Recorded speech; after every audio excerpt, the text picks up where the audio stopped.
Bullies rip the T3H's killers. She gets furious and takes brutal revenge. The fluorescent lights buzzed overhead as Maya Rodriguez stood in front of her bathroom mirror, studying her reflection with a critical eye. At 20 years old, she still had the same round face and delicate features that had caused strangers to mistake her for a high schooler since she was 16. Her long black hair was pulled back in a conservative bun, revealing a face scrubbed clean of makeup. Wire-rimmed glasses that were slightly too big for her face kept slipping down her small nose. "You can do this," she whispered to herself, adjusting the oversized cardigan that seemed to swallow her petite 5'2" frame. "It's just a classroom full of teenagers. You've faced worse." The irony wasn't lost on her. After 12 years of intensive martial arts training under some of the military's most formidable instructors, Maya Rodriguez was more nervous about facing a room full of 10th graders than she had been during her black belt examination. The apartment she shared with her roommate was quiet this early in the morning. Maya moved through her pre-work routine with practiced efficiency, making a simple breakfast of oatmeal and checking that her lesson plans were properly organized in her worn canvas bag. Her movements were fluid and precise, betraying years of physical discipline that most people would never suspect from looking at her. As she sipped her tea, Maya's thoughts drifted to the job that awaited her. Roosevelt High School had called her 3 days ago, desperate for a long-term substitute to take over the notorious 10th grade English class in room 237. The class had already driven away 3 teachers this semester. Maya needed the position desperately. Fresh out of college with $37,000 in student loans looming over her, she couldn't afford to be picky. "It'll be fine," she told herself, rinsing her bowl in the sink. "You're qualified, you're prepared, you know the material." What she didn't say aloud was the mantra her father had drilled into her since childhood. "You are stronger than they know. You are more capable than they can imagine. The deadliest weapon is the one nobody sees coming." Maya's journey into martial arts had begun on her 8th birthday, though not in the way most children are introduced to such disciplines. There had been no colorful dojo with cartoon mascots, no group classes with other kids learning basic moves while parents watched proudly from the sidelines. Instead, there had been grief, loss, and her father's determination that his daughter would never be vulnerable. Miguel Rodriguez had been deployed when the accident happened. Maya's mother, Elena, had been driving home from the grocery store when a drunk driver swerved into her lane. She died instantly. Maya had been at a friend's house, blissfully unaware that her life was about to change forever. Sergeant First Class Miguel Rodriguez returned home from Afghanistan to bury his wife and care for his devastated daughter. A mountain of a man with calloused hands and eyes that had seen too much, he approached parenthood the only way he knew how, with discipline, structure, and an almost obsessive focus on safety. "Mia," he had told her one morning not long after the funeral, "today we begin something important." 8-year-old Maya, still hollow-eyed with grief, had looked up from her cereal bowl with confusion. "What, puppy?" "You're going to learn to protect yourself. The world is not always kind, especially to those it perceives as weak, but you will not be weak." That very morning, Miguel had taken her to the base gym at Camp Pendleton. While other military children were at school or playing with friends, Maya spent 2 hours learning the basic stances of Taekwondo. Her father worked alongside her, demonstrating each move with the precision that had made him an effective Navy SEAL. "Again," he would say, his voice firm but not unkind, "your stance must be strong. Your foundation is everything." By the time they were transferred to Norfolk 6 months later, Maya could execute basic kicks and punches with surprising power for her small frame. Her father added morning sessions to their routine, 5:30 a.m. before school, regardless of weather or how tired she might be. "Discipline," Miguel would say when she complained about the early hour, is what separates those who survive from those who don't. At Fort Bragg, when Maya was 12, her father introduced her to Brazilian Jiu-Jitsu. Size doesn't matter in BJJ, he explained, as they practiced on mats he had installed in their small living room. Technique and leverage are what count. A small person who knows what they're doing can take down someone twice their size. It was at Fort Bragg that Maya began to understand the depth of what her father was teaching her. It wasn't just about self-defense. It was about confidence, about moving through the world knowing that she could handle whatever came her way. By 14, Maya had earned her first black belt in Taekwondo. By 16, she was proficient in ground fighting techniques that could incapacitate grown men. At 17, her father arranged for her to train with former Israeli Defense Force instructors who taught her Krav Maga, the brutally efficient self-defense system developed for military use. "This isn't about fighting," one instructor had told her, impressed by the teenager's discipline and focus. "This is about ending threats quickly and decisively when there's no other option." Throughout high school, as they moved from one military base to another, Maya maintained her training schedule with religious devotion. 2 hours in the morning, 2 hours in the evening. Weekends were for specialized training. Weapons disarmament, multiple opponent scenarios, situational awareness drills. Her peers saw a quiet, studious girl who kept to herself and always wore modest clothing that concealed her increasingly toned physique. They had no idea that she could dislocate a shoulder with a simple twist, or that she knew exactly how much pressure to apply to various points on the human body to cause anything from momentary discomfort to unconsciousness. The greatest tactical advantage, her father would remind her, is being underestimated. The bus ride to Roosevelt High School gave Maya time to review her lesson plans one more time. Shakespeare's Romeo and Juliet was the assigned text, and she had prepared detailed notes on character development, dramatic irony, and thematic analysis. She had spent hours developing engaging activities that she hoped would capture the students' interest and facilitate meaningful discussions. As the bus approached her stop, Maya felt her stomach tighten with apprehension. Despite her extensive training in handling physical threats, the prospect of managing a classroom full of teenagers filled her with a different kind of anxiety. Her father's voice echoed in her mind. "Different battlefield, same principles. Assess the situation, identify potential threats, maintain situational awareness, project confidence even when you don't feel it." Roosevelt High School loomed ahead, a sprawling brick building with peeling paint and windows streaked with dirt. The American flag hung limply from a pole near the entrance, and a sign with chipped letters proclaimed, "Home of the Mighty Eagles." The parking lot was cracked and neglected, with weeds pushing through the asphalt. Maya took a deep breath and straightened her shoulders as she approached the main entrance. The security guard barely glanced at her ID badge, waving her through with disinterest. The hallways were already filling with students, their voices creating a cacophony that bounced off the metal lockers and linoleum floors. The main office was a hub of chaotic activity. Phones rang incessantly, staff rushed back and forth with armfuls of paperwork, and a line of students waited to get tardy slips or dismissal notes. "You must be Miss Rodriguez," said a harried-looking woman behind the front desk. "Principal Johnson is expecting you." Maya was led to a small office where a balding man in his 50s sat behind a desk cluttered with paperwork and coffee mugs.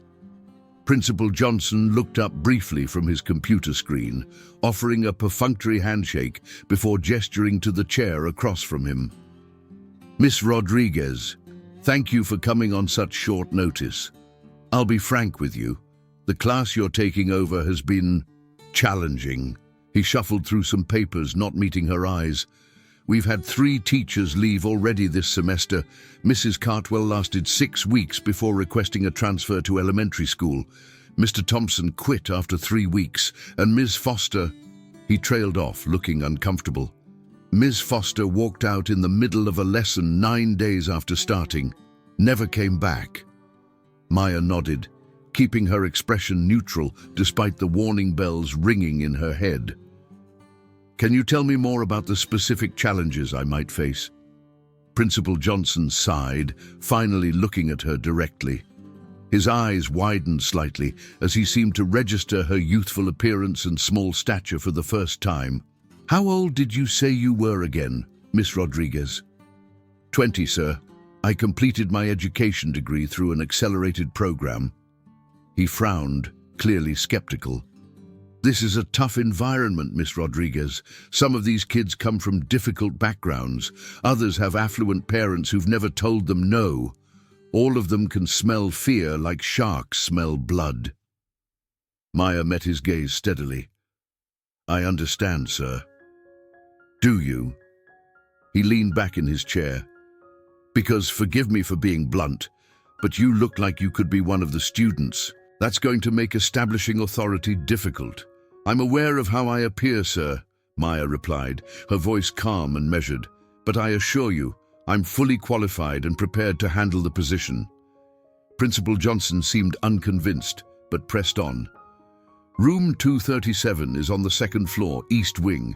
First period starts in 20 minutes. The lesson plans are, well, honestly, Ms. Foster didn't leave much behind. You'll have to improvise until you can develop your own curriculum. He handed her a thin folder. Here's your schedule and class roster. Good luck, Miss Rodriguez. You're going to need it. The fluorescent lights flickered overhead as Maya entered classroom 237 for the first time. The room was exactly as uninspiring as she had feared. Graffiti-covered desks arranged in uneven rows, peeling motivational posters hanging askew on dingy walls, windows streaked with dirt that looked out onto the cracked parking lot. Maya set her worn canvas bag down on the teacher's desk and began unpacking her materials. The bell would ring in 10 minutes, and she wanted to be fully prepared when the students arrived. She wrote her name on the whiteboard in neat, precise letters, Miss Rodriguez, English Literature. As the warning bell rang, students began trickling into the room.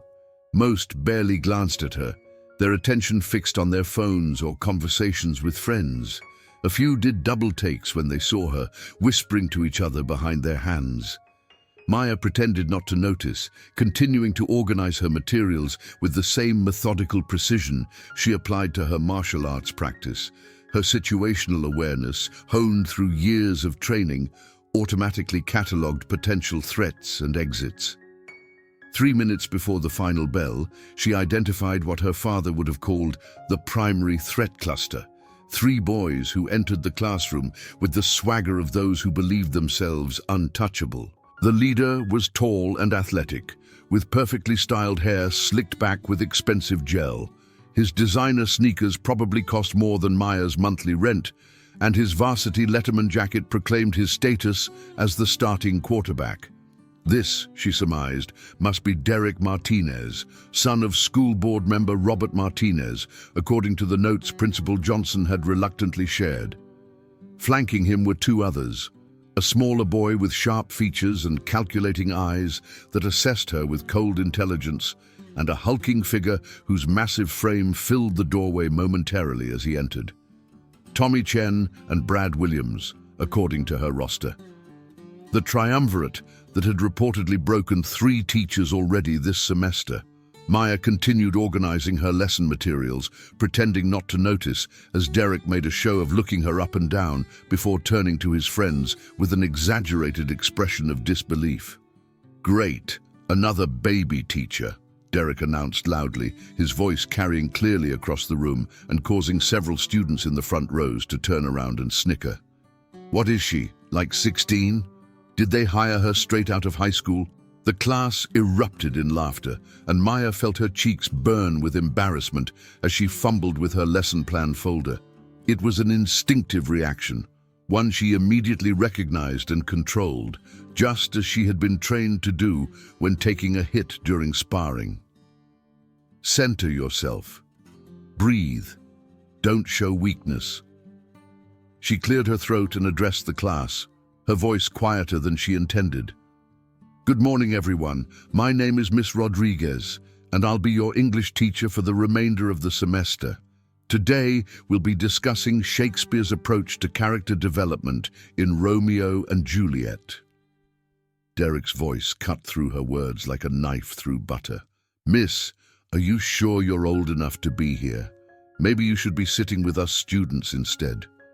His tone dripped with mock concern that fooled no one. I mean, you look like you could be in my little sister's grade, and she's in 8th grade. More laughter filled the room. Maya noticed how the other students either joined in enthusiastically or looked away uncomfortably, shifting in their seats but unwilling to come to her defense. Nobody wanted to make themselves a target by standing up for the substitute teacher who would probably be gone in a few days anyway. Maya took another centering breath and continued, Please take out your copies of Romeo and Juliet and turn to Act 1, Scene 5. As she attempted to lead the discussion, she could feel Derek and his friends watching her, measuring her reactions, probing for weaknesses. It was not unlike the first minutes of a sparring match, that crucial period when opponents tested each other, looking for patterns and vulnerabilities to exploit. By the end of the period, Maya felt emotionally drained in a way that 12 years of physical training hadn't prepared her for. As the students filed out, Derek deliberately bumped into her desk, sending her carefully arranged papers scattering across the floor. Oops, sorry about that, he said with exaggerated politeness, making no move to help as she knelt to gather her materials. You're so tiny. I barely saw you there. Tommy and Brad snickered as they followed him out, leaving Maya alone in the classroom, surrounded by scattered papers and the hollow feeling that she was in over her head. That evening, Maya sat cross-legged on the floor of her apartment, her eyes closed, her breathing measured and deep. The events of the day played through her mind like a tactical assessment. Identify the threats. Derek Martinez, the leader, protected by his father's position on the school board. Tommy Chen, the strategist, specializes in psychological warfare. Brad Williams, the enforcer, relies on physical intimidation. Assess vulnerabilities. My appearance, they see youth as weakness. My quiet voice, interpreted as lack of confidence. My desire to teach effectively. They know disrupting the class hurts me more than them. Her phone chimed with a text message, breaking her meditation. It was from her father. How was your first day, Mija? Maya hesitated, her thumbs hovering over the screen. Her father had always taught her to be honest in her assessments, but she was reluctant to worry him when he was currently stationed overseas. Challenging, she finally replied. The students are testing boundaries. His response came quickly. Remember what I taught you about establishing dominance in hostile territory? Maya smiled slightly. Her father approached everything, even teaching high school, like a military operation. Project confidence, control the environment, don't show weakness, she texted back. Exactly. You are stronger than they know, Maya. Don't forget that. Maya set her phone aside and rose to her feet in a fluid motion. She moved to the center of her small living room, where she had pushed the furniture against the walls to create an open space. In bare feet, wearing leggings and a tank top that revealed the lean muscle her school clothes concealed, she began her evening training routine. Starting with basic forms, Maya moved through a series of kicks, punches and blocks that she had performed thousands of times before. Her movements were precise and powerful, each stance perfect, each transition smooth. As she progressed to more advanced techniques, her speed increased, her body becoming a blur of controlled motion. For 2 hours, Maya trained without pause, moving from taekwondo forms to Brazilian jiu-jitsu ground techniques, practicing throws and joint locks with an invisible opponent. She finished with Krav Maga drills, brutal, efficient movements designed to neutralize threats quickly. Sweat dripped from her forehead as she finally came to a stop, her breathing only slightly elevated despite the intensity of her workout. She caught sight of herself in the mirror that hung on her living room wall. A different person from the meek, unassuming teacher who had stood before class 237 that morning. Here, in the privacy of her apartment, Maya Rodriguez was not the shy, soft-spoken substitute teacher that Derek Martinez and his friends had mocked. Here, she was what her father had spent 12 years creating, a disciplined warrior capable of taking down opponents twice her size without breaking a sweat. The contrast wasn't lost on her.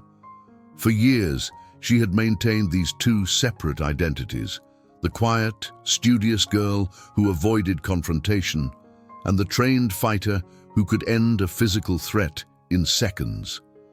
Her father had taught her that this duality was an advantage, that being underestimated was a tactical edge she should cultivate. But as she showered and prepared for bed, Maya wondered if her father's military approach to life had left her ill-equipped for the particular battlefield of Roosevelt High School. Physical threats she could handle, but the psychological warfare waged by teenagers like Derek Martinez was something her training hadn't covered. Still, she reminded herself as she set her alarm for 5:30 a.m., the principles remained the same: discipline, patience, strategic thinking, adaptation to changing circumstances. Tomorrow would be another day, another chance to establish control in classroom 237. The next morning, Maya arrived at Roosevelt High 30 minutes before the first bell, determined to reclaim some control over her environment.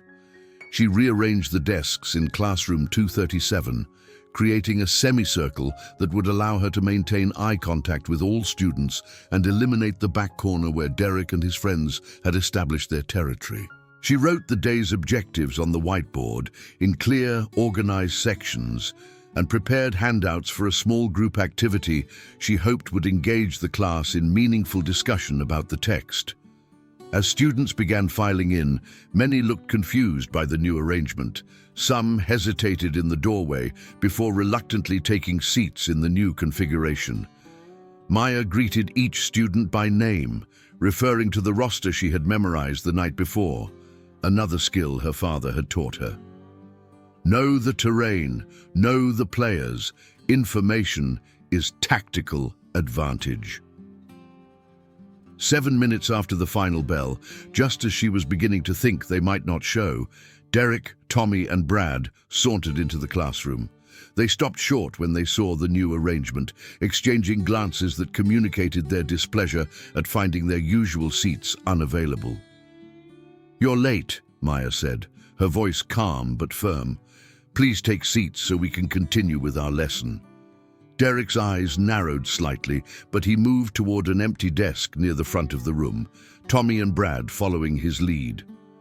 "Sorry we're late, Miss Rodriguez," Derek said with exaggerated politeness that immediately put Maya on alert. His smile was too wide, too confident. "But there was a medical emergency in the hallway.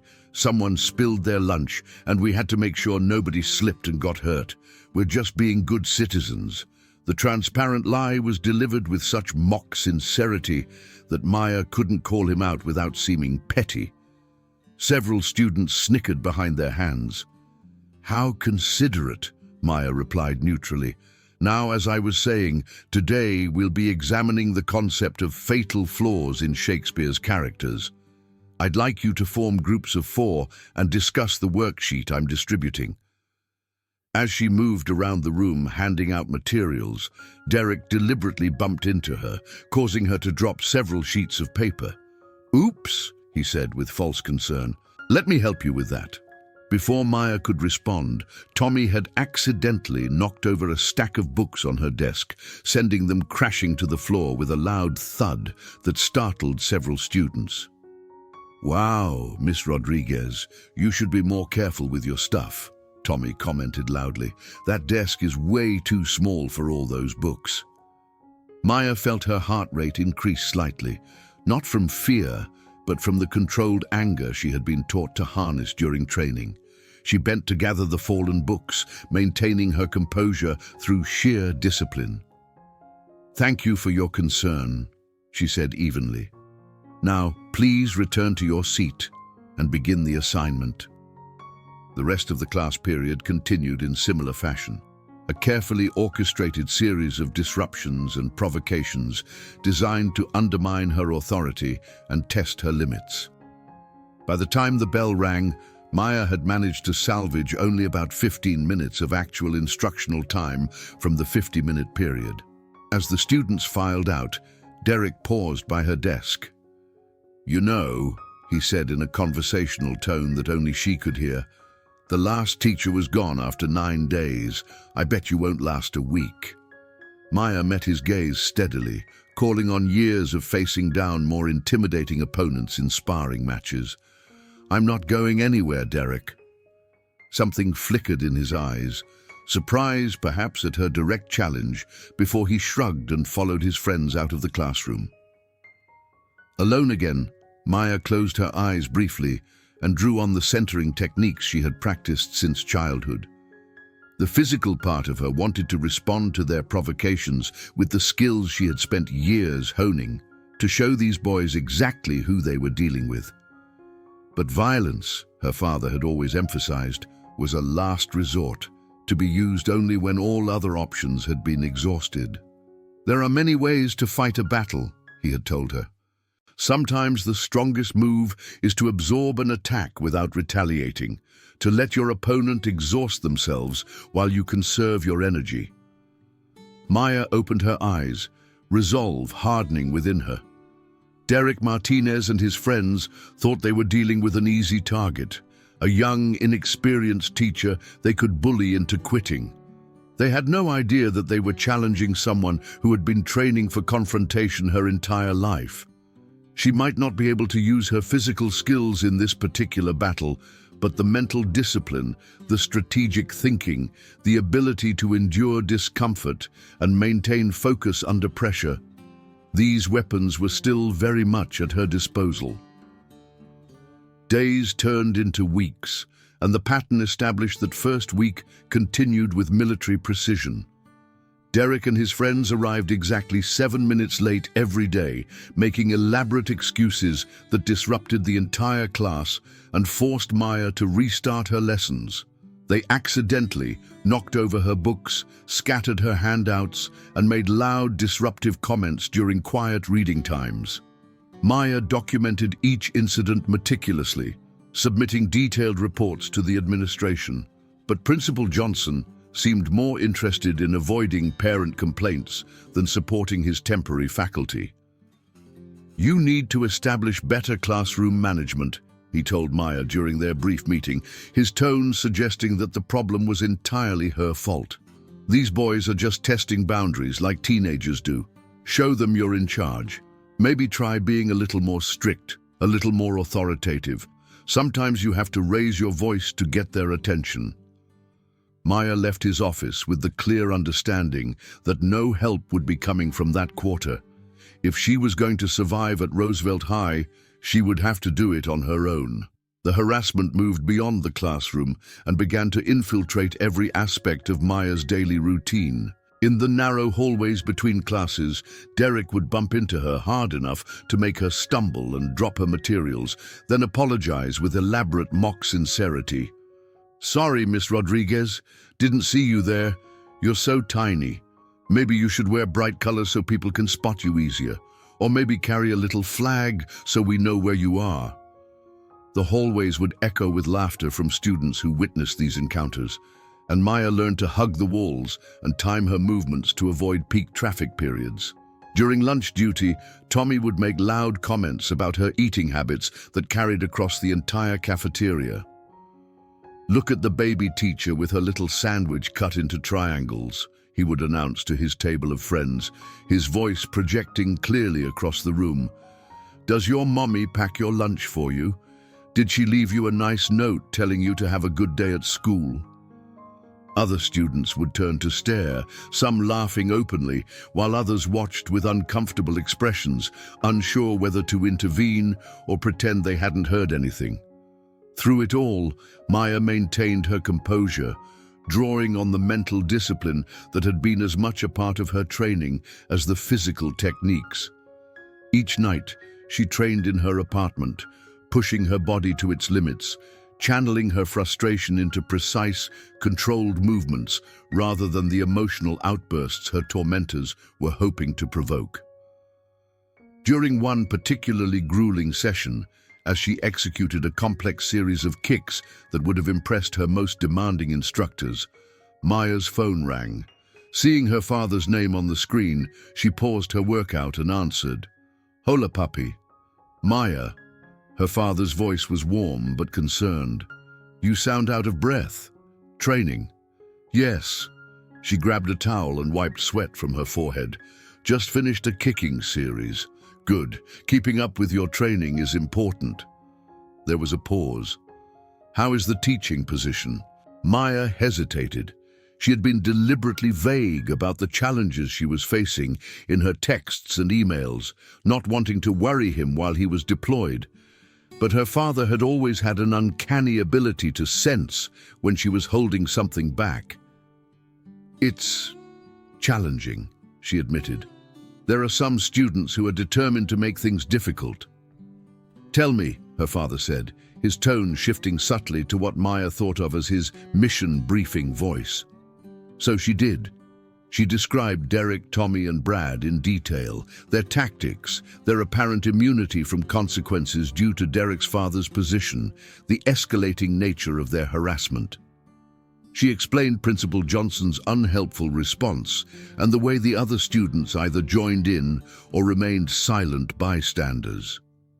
When she finished, there was a long silence on the other end of the line. "Maya," her father finally said, his voice grave, "what is your primary objective in this situation?" It was a question he had asked her countless times during training scenarios. "Define your objective. Everything else is secondary." "To teach effectively," she replied without hesitation. "To create a classroom environment where learning can happen." "And what is preventing you from achieving that objective?"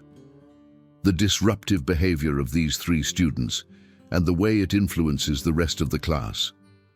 "So they are the obstacle between you and your objective," her father said, his voice taking on the rhythmic cadence he used when imparting important lessons. "In tactical terms, what are your options?" Maya considered this, falling naturally into the analytical framework her father had taught her for assessing threats and determining responses. "I could quit," she said, listing the first and most obvious option. "Remove myself from the situation." "Tactical retreat," her father acknowledged, "a valid option when the cost of engagement outweighs the potential benefit." "What else?" "I could continue as I have been, documenting the behavior, reporting it to administration, trying to maintain composure and teach despite the disruptions." "Defensive posture with limited counter-offensive measures," he translated, "currently ineffective based on your assessment. Next option?" Maya hesitated, knowing what her father was driving toward, but reluctant to go there. "I could demonstrate my capabilities, show them that I'm not as vulnerable as they think."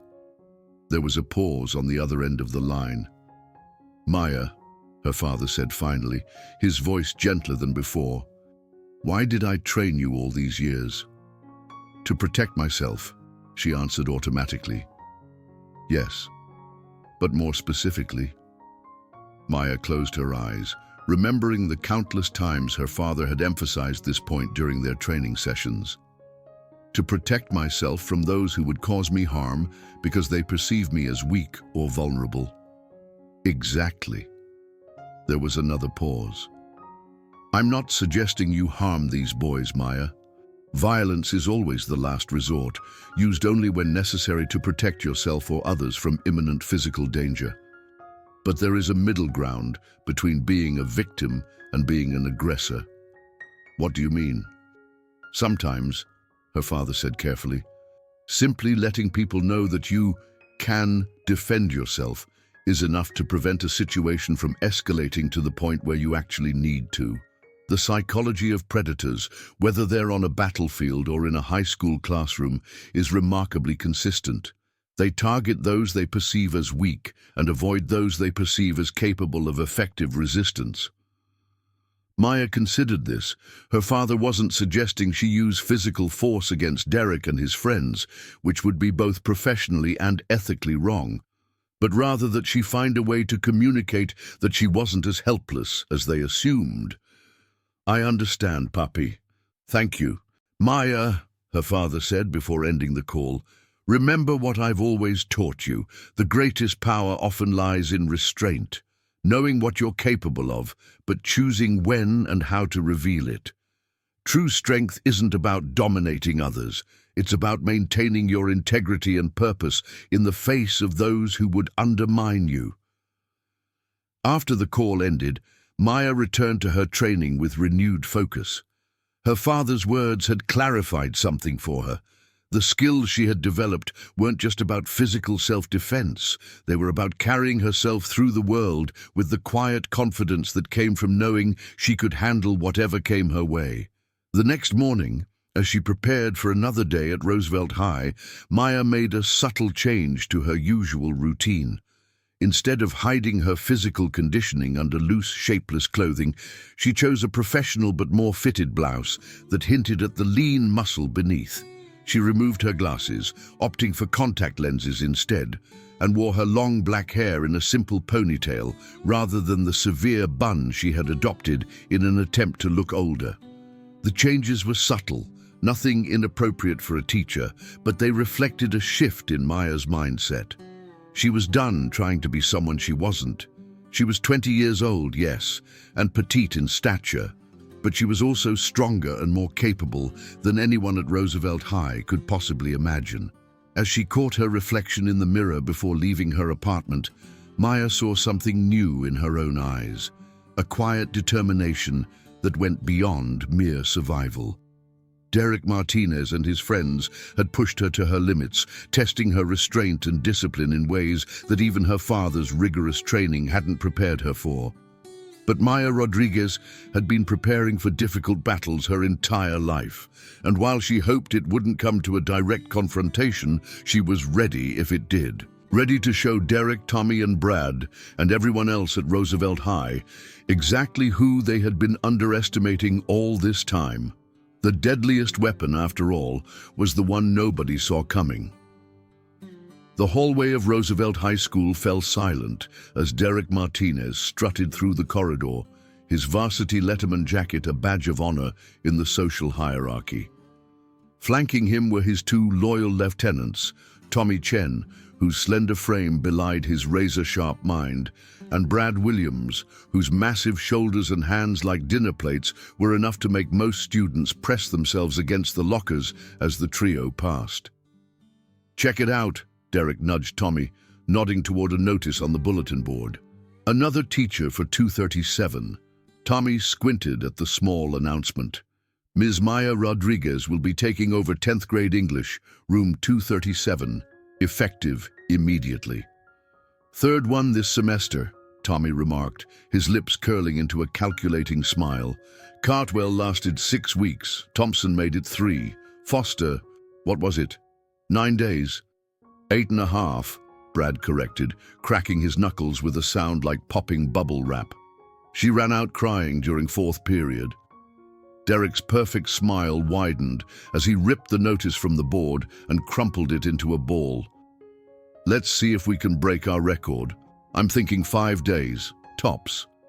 "My money's on 3, Tommy replied, his dark eyes glittering with cruel intelligence. "Especially when they keep sending us these desperate substitutes. Last one looked like she was going to faint when you asked about her divorce."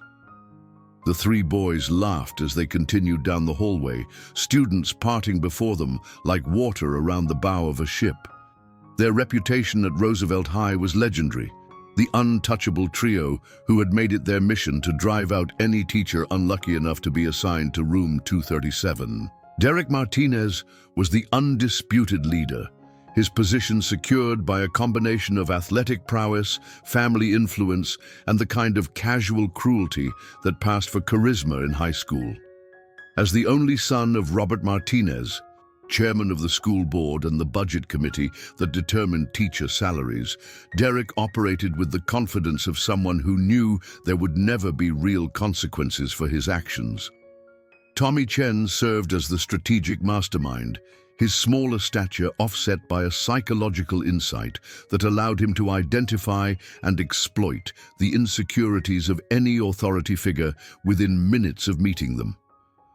His family had donated $50,000 for the new gymnasium, their name permanently etched on a bronze plaque by the main entrance. Brad Williams completed the triad, providing the physical intimidation that made even male teachers think twice about confronting the group. 6 feet 2 inches of solid muscle, Brad had been held back twice and was nearly 2 years older than most of his classmates, a fact he used to his advantage when looming over administrators who dared to question his behavior. "So when do we meet this Rodriguez person?" Brad asked as they approached their lockers. Derek checked his expensive watch, a birthday gift from his father. "First period, just enough time to grab coffee from the student lounge." "You mean the teacher's lounge?" Tommy corrected with a smirk.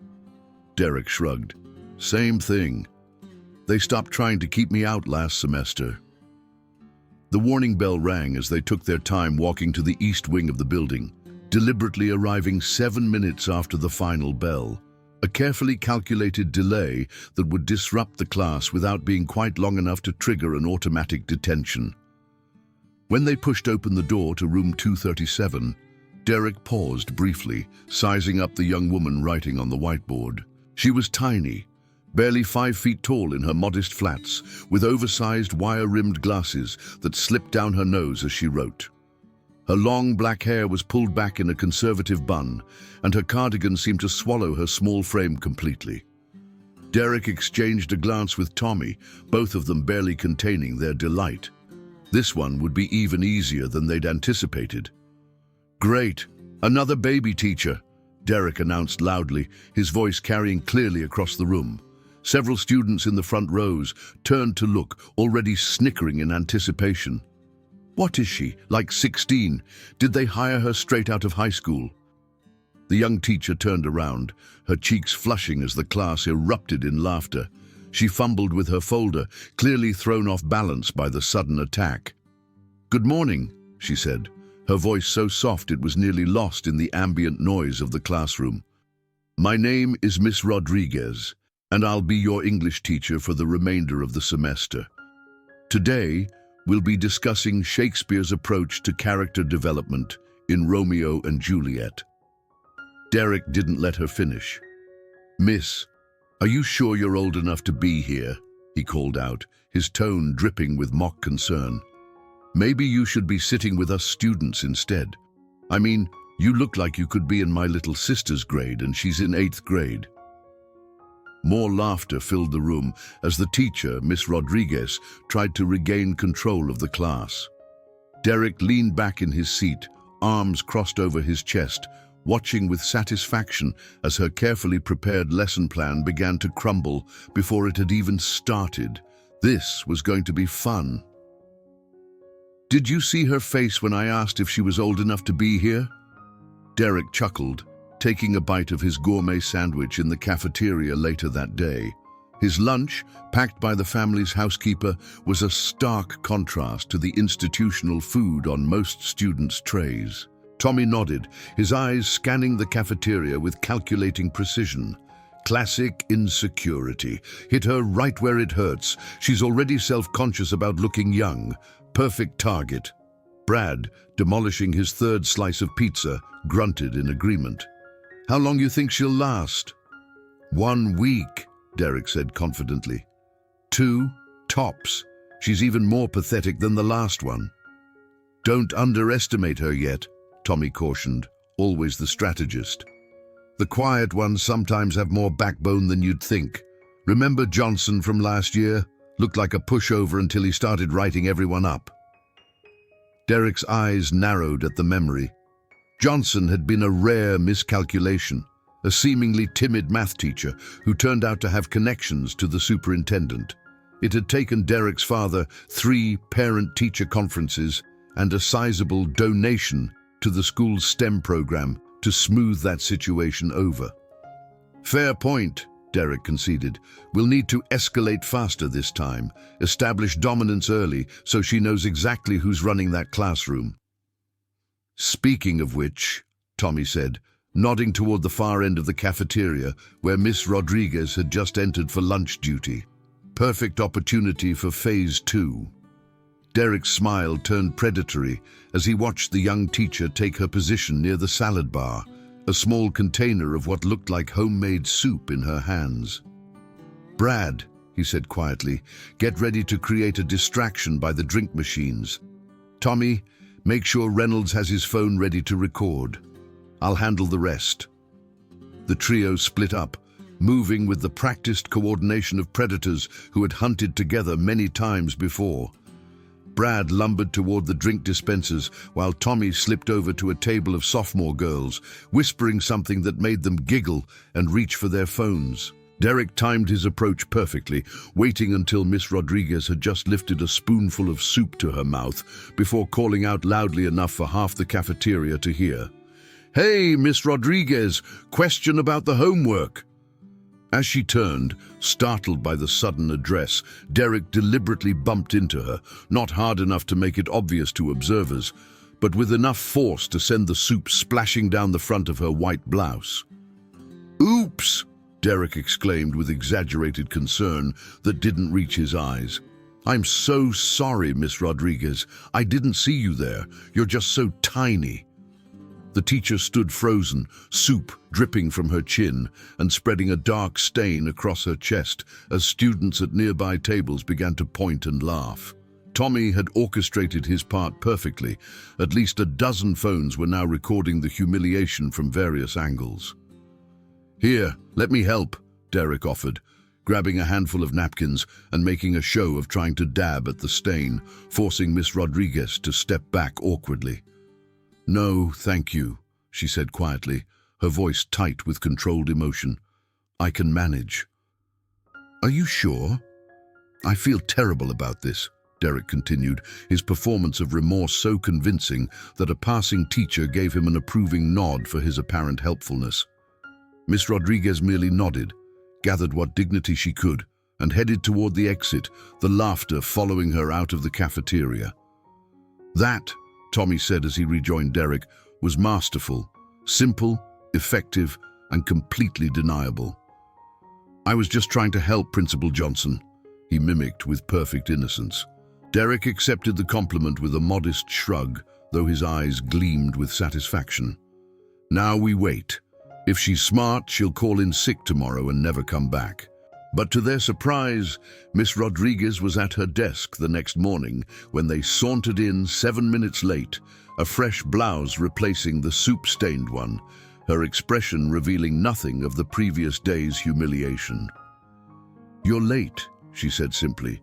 "Please take your seats. We're discussing the role of fate versus free will in Act 2. Derek exchanged a glance with Tommy. This might require more effort than they'd anticipated. Over the next 2 weeks, Derek, Tommy, and Brad refined their campaign against Miss Rodriguez with military precision. They developed a systematic approach to psychological warfare that went far beyond simple classroom disruption. Every morning, they would arrive exactly 7 minutes late, disrupting the class just as Miss Rodriguez was hitting her stride with the day's lesson. "Sorry we're late, Miss Rodriguez," Derek would say with exaggerated politeness. "But there was a medical emergency in the hallway. Someone spilled their lunch, and we had to make sure nobody slipped and got hurt. We're just being good citizens."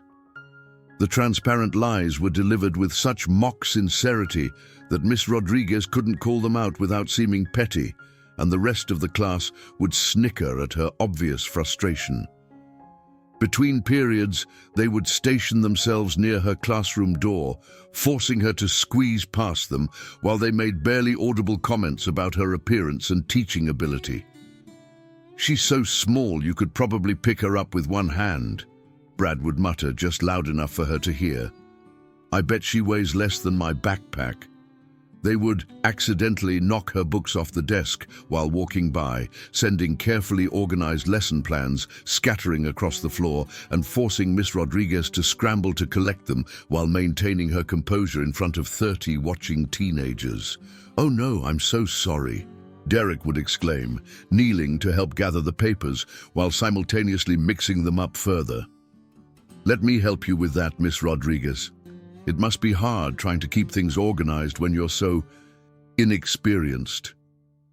The comments about her appearance became increasingly personal and degrading, delivered in moments when other faculty members were just out of earshot. "Did you buy that cardigan in the children's section?" Tommy would ask during quiet reading time, his voice just loud enough for half the class to hear. "My little cousin has the same one from Gap Kids." When Miss Rodriguez wore her hair down one day, Brad made loud observations about how she looked like a high school student trying to play dress-up. "Are you wearing your mom's clothes today, Miss Rodriguez? Because that outfit is way too mature for someone who looks like they're still waiting for their growth spurt." In the hallways between classes, Derek would bump into her hard enough to make her stumble and drop her materials, then apologize with elaborate mock sincerity. "Sorry, Miss Rodriguez. Didn't see you there. You're so tiny. Maybe you should wear bright colors so people can spot you easier, or maybe carry a little flag so we know where you are." The hallways would echo with laughter from students who witnessed these encounters, and Miss Rodriguez learned to hug the walls and time her movements to avoid peak traffic periods. During lunch duty, Tommy would make loud comments about her eating habits that carried across the entire cafeteria. "Look at the baby teacher with her little sandwich cut into triangles," he would announce to his table of friends. "Does your mommy pack your lunch for you? Did she leave you a nice note telling you to have a good day at school?" Other students would turn to stare, some laughing openly, while others watched with uncomfortable expressions, unsure whether to intervene or pretend they hadn't heard anything. To Derek's increasing frustration, Miss Rodriguez refused to break. She documented each incident, filing reports with the administration that ultimately went nowhere. She continued showing up each day, teaching her lessons despite the constant disruptions, maintaining a quiet dignity that only seemed to fuel Derek's determination to see her gone. "I don't get it," Derek complained as he sprawled across the leather couch in his family's expansive living room. Tommy sat perched on an armchair, while Brad occupied most of a love seat. "It's been almost 3 weeks. Why won't she quit already?" Tommy tapped his fingers against his chin thoughtfully. "She's more resilient than we anticipated. The direct attacks aren't working as well as they did with the others."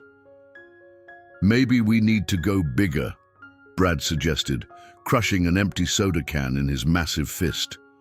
"Something that'll really embarrass her in front of the whole school." "Like what?" Derek asked, sitting up with interest.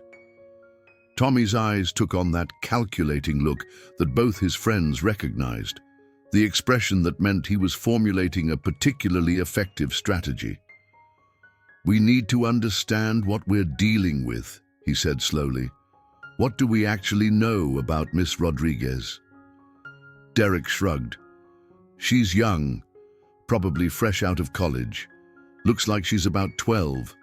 No wedding ring, so not married. Drives that crappy little Honda that's always in the far corner of the lot." "Exactly," Tommy said, leaning forward. "But what else? Where does she live? What does she do outside of school? Who are her friends? What are her weaknesses beyond the obvious insecurity about her age?" "Why does that matter?" Brad asked, looking confused. "Information is ammunition," Tommy explained patiently. "The more we know, the more precisely we can target our approach." Derek nodded slowly, beginning to see Tommy's point. "So, what are you suggesting?" "Reconnaissance," Tommy replied with a thin smile. "I think it's time we learned a bit more about our Miss Rodriguez. Maybe follow her after school, see where she goes, who she talks to." "Isn't that like stalking?" Brad frowned. "It's strategic intelligence gathering," Tommy corrected. And it's not like we're going to do anything weird. Just observe, learn, then plan our next move based on what we discover. Derek considered this for a moment, then nodded decisively. I like it. Tomorrow after school. My car, parking lot exit. The next afternoon found the three of them slumped low in Derek's BMW, watching as Miss Rodriguez emerged from the side entrance of Roosevelt High. She looked even smaller outside the context of the classroom, her canvas tote bag slung over one shoulder as she walked toward the staff parking lot. There she goes, Derek murmured, starting the engine. Remember, keep a good distance.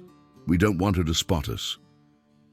They followed Miss Rodriguez's Honda through the streets of town, maintaining a discreet distance as she made a stop at a small grocery store, then continued to an apartment complex on the east side of town.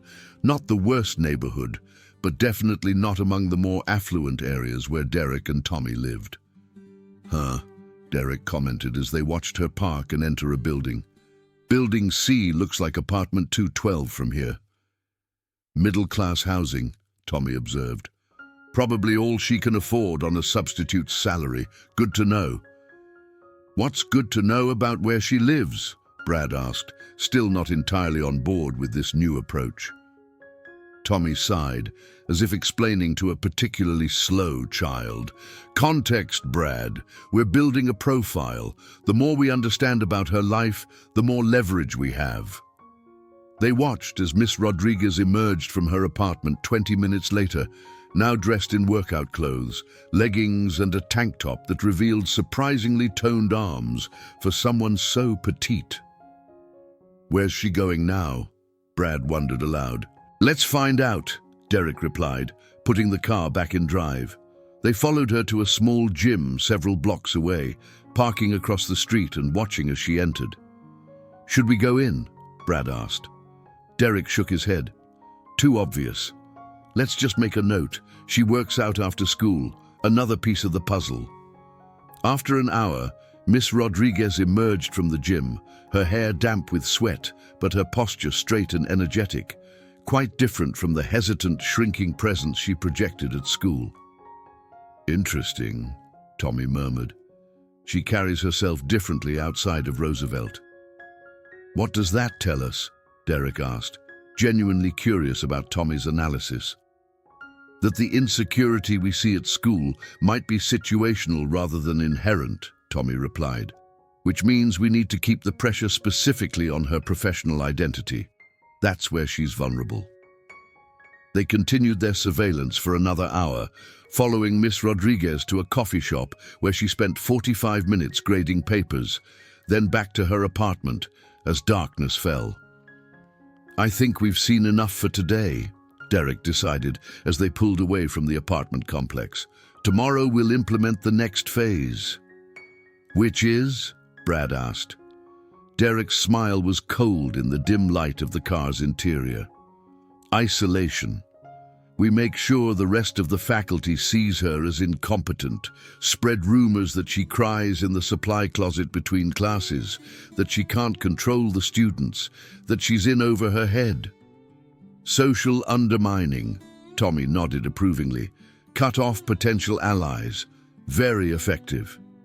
And then, Derek continued, when she's completely alone, we go for the kill.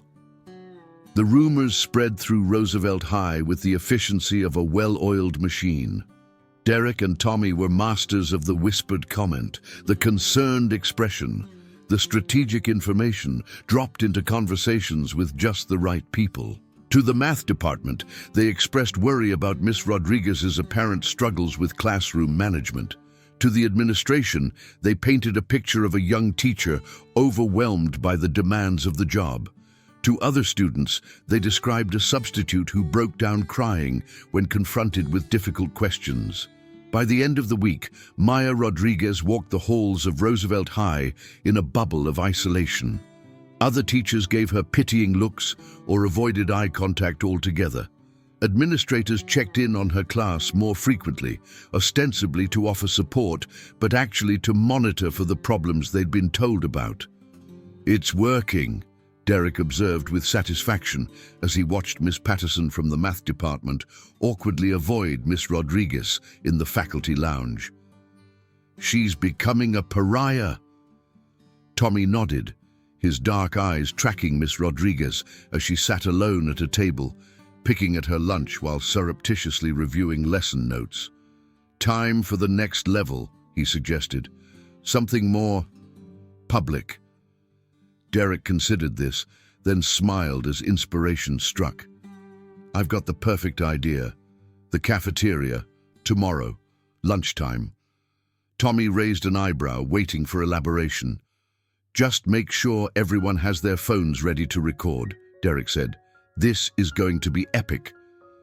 The cafeteria was particularly crowded that Tuesday. Pizza Day always brought out the full student body. Miss Rodriguez stood near the salad bar, supervising the lunch period with a tray of food in her hands. She had been especially careful since the soup incident, keeping her distance from students and maintaining constant awareness of her surroundings. But Derek had planned for this.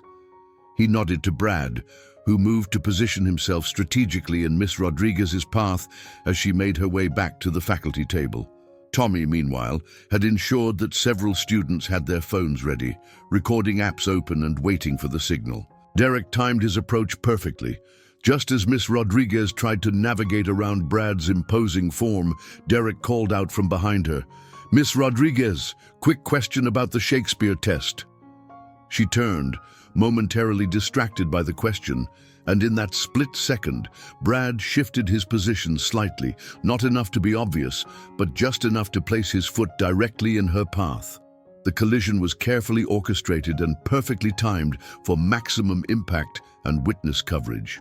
Miss Rodriguez tripped, her tray of spaghetti and marinara sauce launching into the air before splattering spectacularly across her white button-down blouse. Red sauce splashed across her face and glasses, and the plastic tray clattered to the floor with a sound that silenced the entire cafeteria for a moment before the laughter began. "Oh my God!" Derek exclaimed, holding up his phone to capture the humiliation in high definition. "Miss Rodriguez, are you okay? That was quite a fall." Maya stood there in the center of the room, dripping with sauce and pasta, feeling the eyes of 300 students and a dozen faculty members focused on her humiliation, while Derek recorded the whole incident with obvious glee. "This is going straight to social media," he announced gleefully, holding his phone up to get the best angle of Miss Rodriguez's sauce-covered face. "Clumsy teacher can't even walk straight. Maybe they should teach basic motor skills in education school." The video was uploaded to Instagram, Snapchat, and TikTok within minutes, complete with crying, laughing emojis and hashtags like clumsy teacher and babysitter fail. Derek watched with satisfaction as Miss Rodriguez slowly made her way out of the cafeteria, sauce dripping from her hair and clothes, students pointing and laughing as she passed. This, surely, would be the final straw. No one could come back from that level of public humiliation. To his astonishment, Miss Rodriguez returned to teach her afternoon classes, having somehow cleaned the worst of the sauce from her hair and changed into a spare blouse. Her expression revealed nothing of the humiliation she had endured just hours before, and she conducted her lesson on Shakespearean sonnets as if nothing had happened. "I don't believe it," Derek muttered to Tommy as they sat in the back of the classroom, watching her calmly explain iambic pentameter. "How is she still functioning after that?" Tommy's eyes narrowed as he studied their teacher with newfound interest. "There's something different about this one. She's not breaking like the others." "Then we need to try harder," Derek insisted, frustration evident in his voice. "Everyone has a breaking point. We just haven't found hers yet."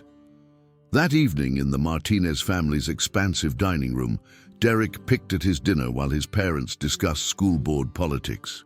"The budget committee meeting was particularly contentious today," Robert Martinez was saying, swirling his expensive Cabernet. "Thompson is pushing back on the athletic department allocation again." Derek's mother, Vanessa, made appropriately sympathetic noises. "After everything we've donated to that school, Some people have no gratitude. Derek remained uncharacteristically quiet, his mind still focused on the puzzle of Miss Rodriguez's resilience. "Derek?" His father's voice broke through his thoughts. "You're awfully quiet tonight. Everything all right at school?" Derek looked up, suddenly seeing an opportunity. "Actually, Dad, I wanted to ask you something. Do you know anything about the new English teacher, Miss Rodriguez?" Robert Martinez frowned slightly, trying to place the name. "Rodriguez, the substitute in room 237? What about her?" Derek shrugged, aiming for casual concern. "Just wondering about her background. She seems really young. Some of the students are saying she's not qualified." His father's frown deepened. "Not qualified? In what way?" "Well," Derek said, carefully planting the seed, "she can't really control the class. Kids are walking all over her, and she doesn't seem to know the material very well. I'm concerned about my grades with the AP exam coming up." Robert Martinez set down his fork, his expression hardening. "I'll look into it. The last thing we need is another incompetent teacher in that position. 3 resignations already this semester. It's making the administration look bad." Derek hid his smile behind his water glass. "Thanks, Dad. I appreciate it." Later that night, Derek texted Tommy and Brad to update them on this new development. "Dad's going to look into Rodriguez's background. Might get her fired before we even need to do anything else." Tommy's response came immediately. "Perfect. Administrative pressure, plus social isolation, plus public humiliation. Guaranteed breakdown. I give her 1 more week, tops." But a week passed, and despite Robert Martinez raising questions about Miss Rodriguez's qualifications in a school board meeting, despite the spaghetti video garnering over 2,000 views online, despite the continued campaign of whispers and isolation, Maya Rodriguez continued showing up to room 237 every morning, teaching Shakespeare with quiet determination. Derek's frustration grew with each passing day. What had started as an amusing diversion, breaking yet another teacher, had become a personal vendetta. Miss Rodriguez's very presence in the classroom felt like a challenge to his authority, her refusal to quit an insult to his power. "This ends now," he declared to Tommy and Brad as they gathered in his bedroom to strategize. "I'm done playing around. Time for the nuclear option." Tommy raised an eyebrow. "What exactly are you thinking?" Derek's smile held no warmth as he outlined his plan, a coordinated assault on Miss Rodriguez's dignity that would leave her no choice but to resign in shame. Brad looked uncomfortable as Derek finished explaining. "I don't know, man. That seems extreme." "Are you backing out?" Derek challenged, his eyes cold. Brad shifted uncomfortably but shook his head. "No, I'm in. Just saying it's a big escalation." "She brought this on herself," Derek replied dismissively. "All she had to do was quit like the others. Wednesday, 6th period. We end this once and for all." Wednesday arrived with grey skies and the threat of rain, matching Derek's mood as he sat in room 237, watching the clock tick toward the moment they had planned. Miss Rodriguez was at the whiteboard, writing notes about character development in Romeo and Juliet. Her back momentarily turned to the class. Derek caught Tommy's eye and nodded slightly. It was time. "Miss Rodriguez," he called out, raising his hand with fake politeness. "I think there's something wrong with your shirt. You might want to check it out." As she turned, confused by his comment, Tommy had already slipped behind her chair with surprising stealth. Her back was turned to the class for less than 30 seconds, but it was enough time for them to execute their plan with military precision. Derek positioned himself near one sleeve of her grey cardigan, while Tommy grabbed the other from behind. Brad stood directly in front of her, phone ready to record. In one swift, coordinated movement that they had practiced, Derek and Tommy pulled in opposite directions with enough force to tear the cardigan straight down the middle. The sound of ripping fabric was loud enough to silence the entire classroom instantly, but they didn't stop there. This was just the opening move in their carefully choreographed humiliation. Brad lunged forward before Miss Rodriguez could cover herself and grabbed the collar of her white button-down blouse with both hands, yanking hard enough to pop 4 buttons and tear the fabric completely across her shoulder and halfway down her back. The cotton ripped with a sound like a gunshot, and Miss Rodriguez stood there, exposed in front of 30 students, her torn cardigan hanging from her arms in strips, her white blouse ripped open to reveal her plain beige bra and the pale skin of her shoulder and back. Derek's phone captured every humiliating second as the classroom erupted in shocked gasps and nervous laughter.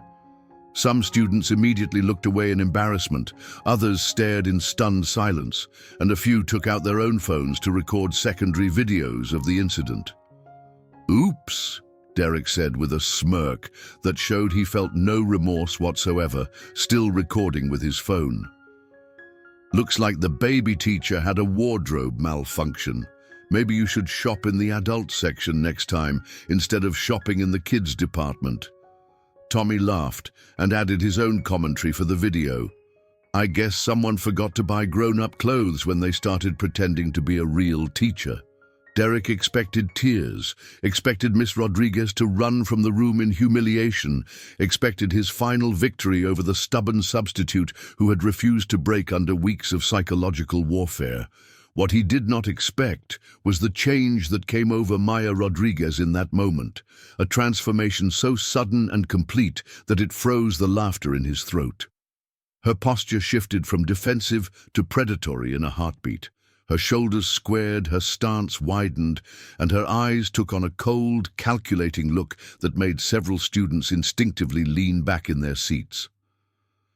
"Put the phone down," Miss Rodriguez said quietly, her voice carrying a dangerous edge that nobody had heard before. Derek laughed, but there was uncertainty in his eyes. "What are you going to do about it, baby teacher? Cry some more?" What happened next would be talked about at Roosevelt High for years to come, but in that moment, all Derek Martinez knew was sudden, shocking fear as he realized he had gravely miscalculated his opponent. The quiet, unassuming substitute teacher who had endured weeks of torment without breaking had finally reached her limit. And as Derek would soon discover, pushing Maya Rodriguez too far was the biggest mistake he had ever made.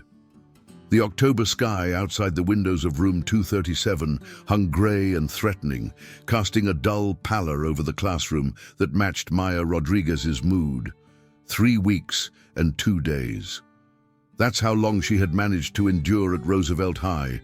3 weeks and 2 days of constant humiliation, of psychological warfare waged with military precision by Derek Martinez and his lieutenants. 3 weeks and 2 days of maintaining her composure, of filing reports that went nowhere, of picking herself up after each new indignity and returning the next day with her head held high. Maya stood at the whiteboard, her back to the class, as she wrote notes about character development in Romeo and Juliet. Specifically, she was outlining how Shakespeare used internal conflict to drive external action, a concept that felt painfully relevant to her own situation. Every day was an exercise in internal conflict, in suppressing the skills and strength she possessed in favor of maintaining her professional ethics.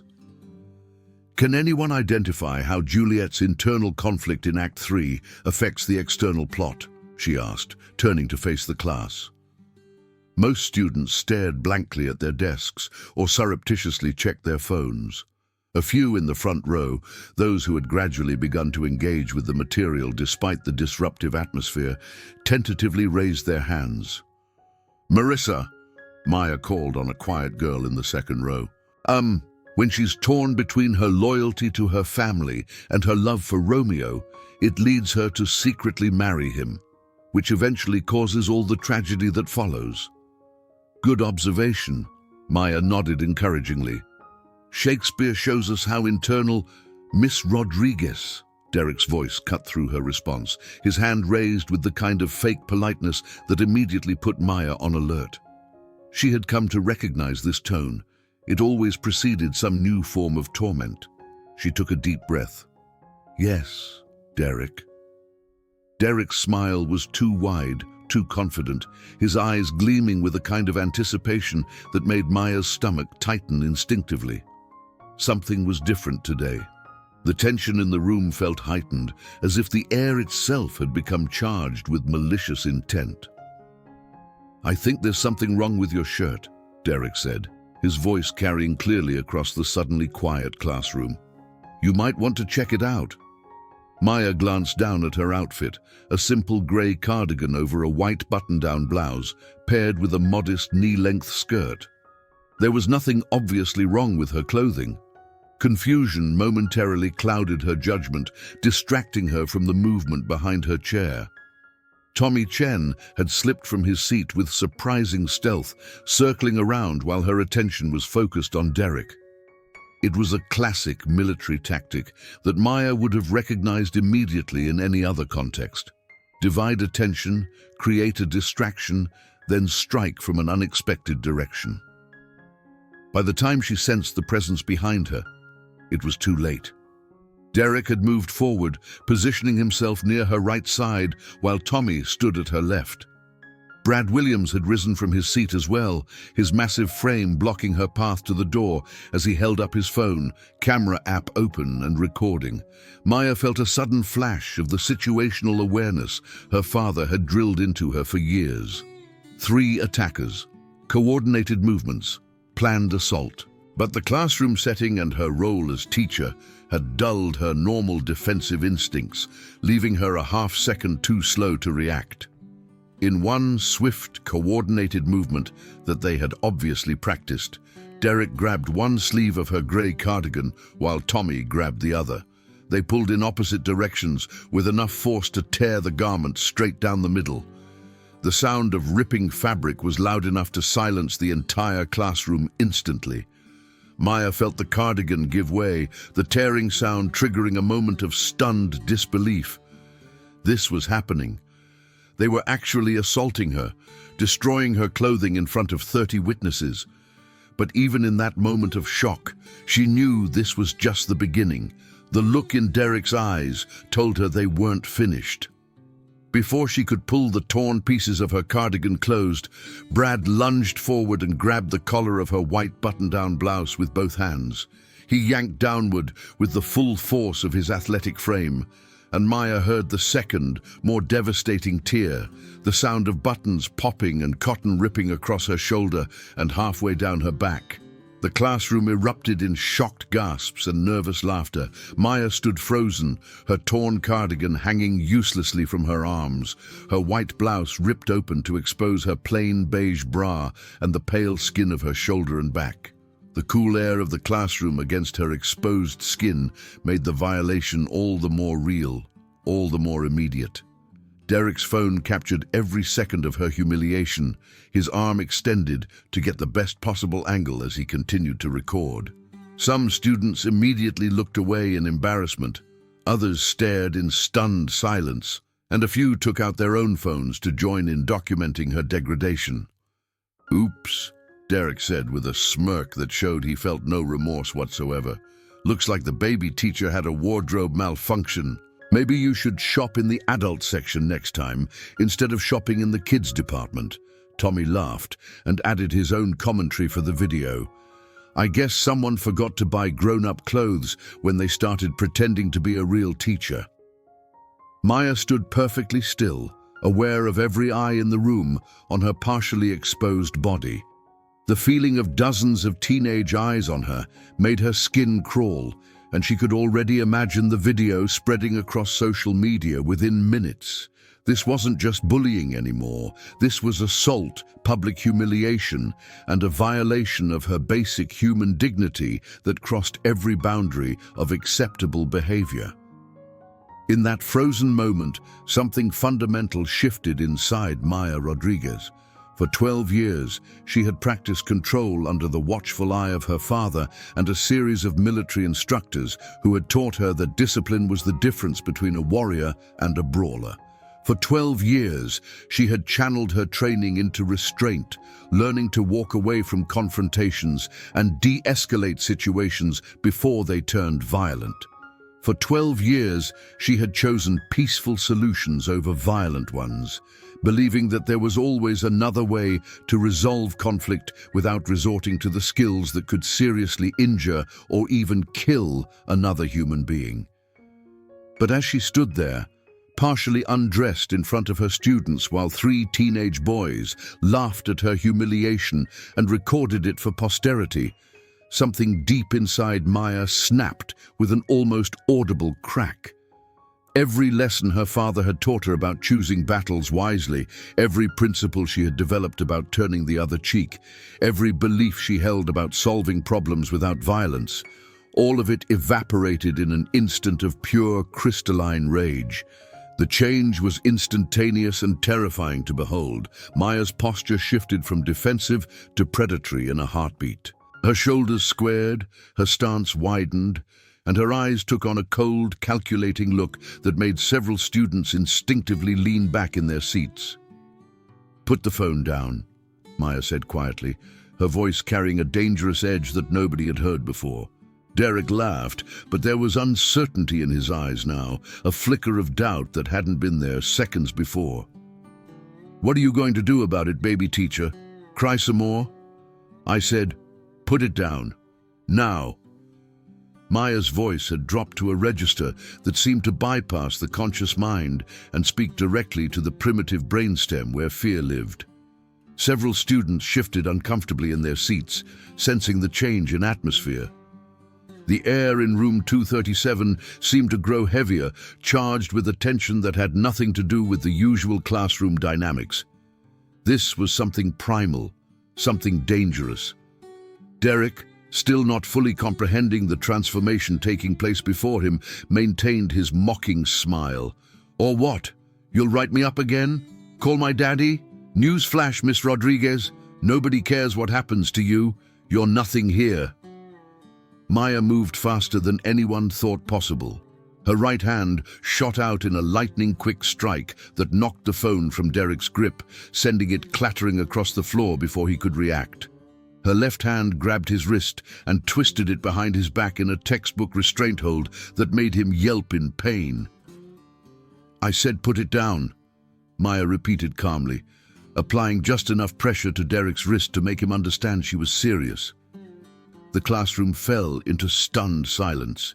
Even the sound of breathing seemed to have been suspended as 30 students watched their small, previously timid teacher transform before their eyes into something entirely different, something controlled and dangerous and utterly confident. Tommy and Brad stood frozen, unsure whether to help their friend or back away. The decision was made for them when Maya released Derek's wrist and turned to face them both. What they saw in her eyes made them take an involuntary step backward. "You want to know what happens when you push someone too far?" Maya asked, her voice steady despite the adrenaline coursing through her veins. "You want to see what the baby teacher is really capable of?" Tommy, perhaps trying to salvage his reputation in front of the class, made the mistake of charging forward with his fists raised. Maya sidestepped his clumsy attack effortlessly, grabbed his extended arm, and used his own momentum to flip him over her hip in a perfect judo throw.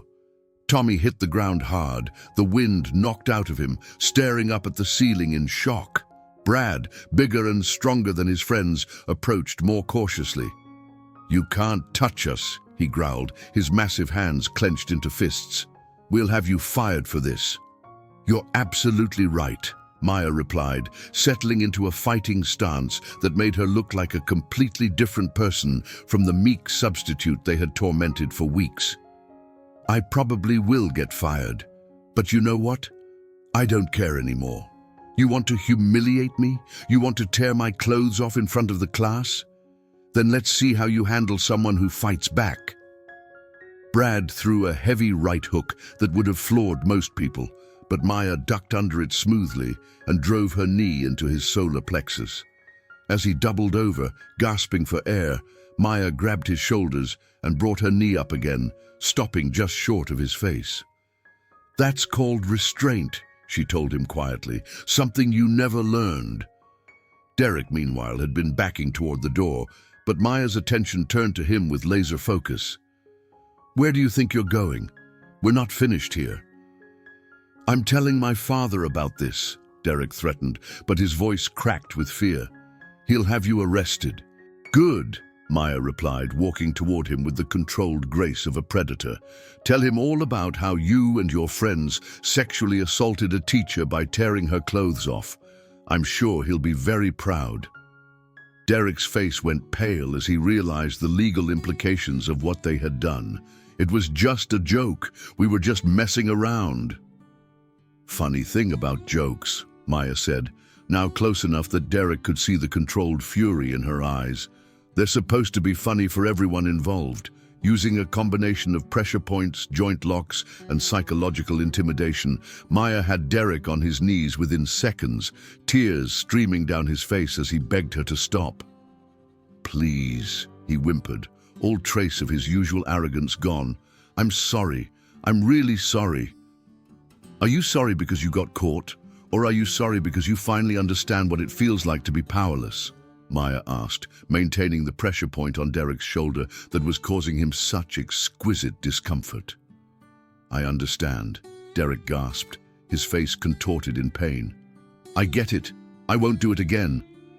Maya held him there for another moment, then released her grip and stepped back. Derek collapsed forward, clutching his shoulder and crying openly in front of the entire class. The classroom was dead silent except for the sound of Tommy still trying to catch his breath and Brad groaning as he slowly got to his feet. 30 students sat in stunned silence, their phones forgotten, their attention completely focused on the small woman who had just dismantled 3 bullies without breaking a sweat. The transformation they had witnessed seemed impossible. The timid, soft-spoken teacher they had known for weeks had been replaced by this confident, controlled fighter who moved with lethal precision. Here's what's going to happen, Maya announced to the class, pulling her torn cardigan closed and speaking in the same calm voice she used for literature discussions. You 3 are going to apologize to me and to every student in this class for disrupting their education with your behavior. Then you're going to clean up this classroom, organize all the books you've scattered over the past month, and write a 5-page essay about the consequences of bullying. And if we don't? Brad asked weakly, still holding his stomach. Maya smiled, but there was no warmth in it. Then we can continue this discussion. And next time, I won't be so gentle. The threat hung in the air, and not a single person in room 237 doubted that she meant every word. Maya walked to her desk and pulled out a spare cardigan from her drawer, a precaution she had started taking after the cafeteria incident. She put it on over her torn blouse, covering herself as best she could. Now, she said, returning to the whiteboard as if the violent interlude had never happened. As I was saying before we were interrupted, Shakespeare's use of internal conflict as a driver for external action. Can anyone give me another example from the text? The classroom remained silent, but now it was a different kind of silence. Not the hostile, mocking atmosphere that had prevailed for weeks, but something closer to respect, or perhaps awe. Slowly, hesitantly, several hands went up, including those of students who had never participated before. For the remainder of the period, Maya conducted the most productive literature discussion room 237 had seen all semester. Derek, Tommy, and Brad remained in their seats, subdued and shaken, occasionally wiping away tears or wincing from their various minor injuries. When the bell rang, nobody moved immediately, an unprecedented occurrence in a class that usually bolted for the door at the first chime. You're dismissed, Maya said, and students began gathering their things, moving with unusual quiet and casting glances at their transformed teacher as they filed out. Derek, Tommy, and Brad remained behind, none of them meeting Maya's eyes. I expect those apologies and essays by tomorrow, she told them, her voice neutral. And I want this classroom spotless before you leave today. Yes, Miss Rodriguez, they mumbled in unison, moving to collect scattered books and papers from around the room. As they worked, Maya sat at her desk, outwardly calm, but inwardly processing the enormity of what had just occurred. She had crossed a line that could not be uncrossed. She had used her training in a way her father had always warned against, not in self-defense against a physical attack, but in retaliation for a humiliation. She had exposed her capabilities in the most public way possible, revealing the secret strength she had kept hidden for so long. And yet, she couldn't bring herself to regret it. 3 weeks of psychological torture had culminated in a physical assault that crossed every boundary of decency. If ever there was a justification for breaking her code of nonviolence, surely this was it. "Miss Rodriguez," Derek's voice interrupted her thoughts. He stood before her desk, looking smaller somehow, his usual swagger completely absent. His eyes were red from crying, and a bruise was forming where his shoulder had been manipulated. "We're finished cleaning up." Maya glanced around the classroom. Books had been returned to shelves, papers organized, desks straightened. Tommy and Brad stood awkwardly by the door, waiting. "Very good," she said. "You can go." Derek hesitated, then blurted out, "Are you going to report us? For what we did?" Maya studied him for a long moment. "That depends on what happens next. If those videos appear online, if you continue your behavior, if there's any retaliation against me or any other teacher or student, then yes, I will report the assault, press charges, and make sure there are serious consequences. If, however, you demonstrate genuine change, then perhaps we can consider this a valuable learning experience for all involved." Derek nodded quickly. "No videos, I promise, and no more stuff. We'll be good." "We'll see," Maya replied, neither accepting nor rejecting his promise. "Tomorrow, 8 a.m., I expect all 3 of you here with your essays and apologies." After they left, Maya remained at her desk, the classroom silent except for the hum of fluorescent lights and the distant sounds of students in the hallway. The adrenaline that had sustained her through the confrontation was beginning to ebb, leaving her shaky and hyper-aware of her torn clothing beneath the spare cardigan. What would happen now? Would Derek make good on his threat to tell his father? Would she be fired? Arrested? The rational part of her mind knew that she had crossed a professional line by putting hands on students, regardless of the provocation. The teacher part of her recognized that there would likely be consequences for her actions. But the warrior part, the part her father had cultivated through 12 years of rigorous training, felt only a cold satisfaction. For the first time since arriving at Roosevelt High, she had refused to be a victim. She had shown these boys exactly who they were dealing with, and in doing so, had reclaimed something essential that weeks of harassment had stolen from her: her dignity, her power, her sense of self. Maya gathered her things and prepared to leave, knowing that tomorrow would bring a reckoning one way or another. As she walked through the now empty halls of Roosevelt High, she noticed something different in the way she carried herself. No longer hugging the walls or timing her movements to avoid encounters, but walking with the same confident posture she maintained in her training sessions. Whatever came next, Maya Rodriguez had found herself again, and she wasn't going back to being invisible. The next morning, Maya arrived at Roosevelt High earlier than usual, half expecting to be met by security guards or a stern-faced Principal Johnson with termination papers in hand. Instead, the hallways were quiet, the main office functioning with its usual early morning efficiency. No one gave her a second glance as she signed in and made her way to room 237. She had spent much of the night preparing for various scenarios, drafting explanations, considering legal options, even packing up her apartment in case she needed to leave town quickly. Her father's voice had been in her head throughout. Always have an exit strategy. Always be prepared for the worst-case scenario. But as she unlocked the classroom door at 7:45 a.m., Maya was surprised to find Derek, Tommy, and Brad already waiting in the hallway, each clutching a stack of papers and looking decidedly uncomfortable. "Good morning," she said neutrally, holding the door open for them. They filed in silently, taking seats in the front row, a location they had studiously avoided for the past 3 weeks.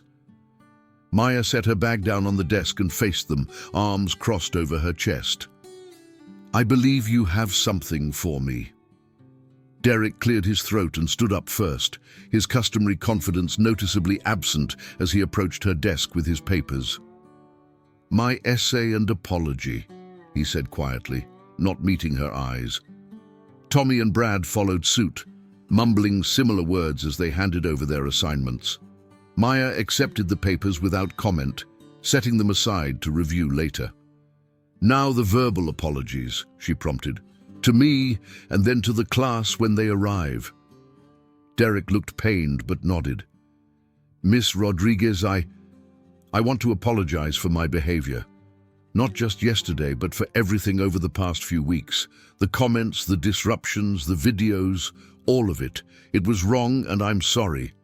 His voice grew stronger as he continued, as if the act of articulating his remorse was releasing something inside him. "I thought it was just jokes, just messing around. I didn't think about how it felt for you. And yesterday, that was way over the line. There's no excuse for what we did. It was assault, and it was cruel, and you would be totally justified in reporting us." Tommy spoke next, his analytical mind evident even in his apology. "I calculated vulnerabilities and exploited them systematically. I treated you as a target rather than a person with feelings and dignity. My behavior was inexcusable." Brad, less articulate but seemingly sincere, simply said, "I'm really sorry for hurting you, Miss Rodriguez. I should have known better." Maya studied each of them in turn, looking for signs of insincerity or hidden resentment. To her surprise, she found none. The transformation that had begun in those shocking moments yesterday seemed to have continued overnight. The arrogant, cruel boys who had tormented her for weeks appeared genuinely remorseful. "I accept your apologies," she said finally. "But words are easy. Real change requires consistent action over time. I'll be watching to see whether your behavior truly improves." "It will," Derek promised quickly. "And about the videos, we deleted everything, all copies from all phones, and we told everyone else to delete theirs too." Maya raised an eyebrow skeptically. "And they listened to you?" "They did," Tommy confirmed. "After what happened yesterday, let's just say your reputation has changed considerably." Before Maya could respond, the first regular students began arriving for class. To her amazement, they greeted her with newfound respect, some even offering shy smiles or good mornings as they took their seats. The atmosphere in room 237 had undergone a seismic shift overnight. As promised, Derek, Tommy, and Brad delivered their apologies to the entire class once everyone had arrived. Standing at the front of the room, they took turns acknowledging their disruptive behavior and expressing remorse for how it had affected everyone's education. "We wasted a lot of your time," Derek concluded, addressing his classmates with uncharacteristic humility. "And we're sorry for that. It won't happen again." For the rest of the day, Maya kept waiting for the other shoe to drop, for Principal Johnson to call her into his office, for Robert Martinez to appear demanding her termination, for police officers to arrive with assault charges. But none of these scenarios materialized. Instead, she experienced the strangest day of her teaching career. Students who had previously ignored her now participated enthusiastically in discussions. Derek, Tommy, and Brad sat quietly in the front row, taking notes and raising their hands to answer questions. Other teachers who had been avoiding her suddenly found reasons to speak with her in the faculty lounge, curious about the transformation they were witnessing in some of Roosevelt High's most notorious troublemakers. By the end of the day, rumors had spread throughout the school about what had happened in room 237, each version more elaborate than the last. Some said Maya had thrown Derek through a window. Others claimed she had made Tommy cry for his mother. The most outlandish version suggested she was secretly an undercover police officer conducting a sting operation. Maya neither confirmed nor denied any of these stories, maintaining her professional demeanor and redirecting conversation back to academic topics whenever students tried to press for details. As she was packing up to leave, Principal Johnson appeared in her doorway, his expression unreadable. "Miss Rodriguez," he said, entering the classroom and closing the door behind him. "I'd like a word with you." Maya's heart rate increased slightly, but she kept her face neutral as she set down her bag. "Of course, Principal Johnson." He studied her for a moment, then said, "I've been hearing some interesting reports about yesterday's events in your classroom." "Oh?" Maya replied noncommittally. "Derek Martinez and his friends seem to have undergone quite a change in attitude. Derek's father called this morning, not to complain as I expected, but to thank the school for finally addressing his son's behavior problems." Johnson's eyes narrowed slightly. "Would you care to explain what happened?" Maya met his gaze steadily. "Sometimes students need clear boundaries and consistent consequences for their actions. Yesterday, those boundaries became very clear." "And these consequences, did they involve physical altercation?" "They involved a demonstration of what happens when you push someone too far," Maya replied carefully. "No one was injured, no one is pressing charges, and from what I've seen today, the educational environment has improved dramatically as a result." Johnson frowned, clearly wanting more details, but unsure how to extract them. "Miss Rodriguez, if there was any impropriety—" "The impropriety," Maya interrupted, her voice taking on the same dangerous edge it had held yesterday, "was 3 male students physically assaulting a female teacher by tearing her clothes off in front of the entire class. If you'd like to discuss impropriety, perhaps we should start there." Principal Johnson had the grace to look uncomfortable. "Yes, well, if that occurred, it was certainly unacceptable." "It did occur," Maya said firmly. "I have 30 witnesses. I also have witnesses to 3 weeks of systematic harassment that was reported repeatedly to administration with no effective intervention." Johnson cleared his throat nervously. "That's not entirely fair. We did speak to the boys." "You told me to establish better classroom management," Maya reminded him. "You suggested the problem was my fault for not being authoritative enough. Well, I've established management now. The classroom is functioning. Learning is happening. Isn't that the goal?" Principal Johnson studied her with new eyes, seeing not the timid young substitute he had dismissed weeks ago, but someone formidable who knew exactly what leverage she held. "Yes," he conceded finally, "that is the goal, and if you've achieved it, well, I suppose the methods are secondary to the results." "I'm glad we agree," Maya said with a small smile that didn't reach her eyes. After he left, Maya sat alone in her classroom, processing the strange turns her life had taken in the past 24 hours. She had broken her code of non-violence. She had revealed capabilities she had kept hidden for years. She had transformed from victim to victor in the eyes of everyone at Roosevelt High. And strangely, she felt more authentically herself than she had in weeks. The constant tension of hiding her strength, of enduring abuse without response, of pretending to be less than she was, all of it had drained away, replaced by a quiet confidence that felt like coming home to her own skin. Her phone buzzed with a text message from her father. "How are things going, Mija?" Maya smiled as she typed her response. "Much better now. I finally remembered who I am." His reply came quickly. "Good. Never forget again." Maya gathered her things and walked out of room 237, her head held high.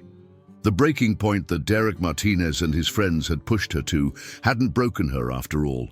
It had simply broken the facade she had been hiding behind.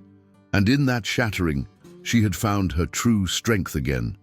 The quiet, unassuming substitute teacher with the oversized glasses and conservative cardigans hadn't disappeared entirely. That was still part of who Maya Rodriguez was. But now everyone at Roosevelt High knew that beneath that mild exterior lay something far more formidable, someone who would no longer allow herself to be victimized, someone who could and would defend her dignity when pushed too far.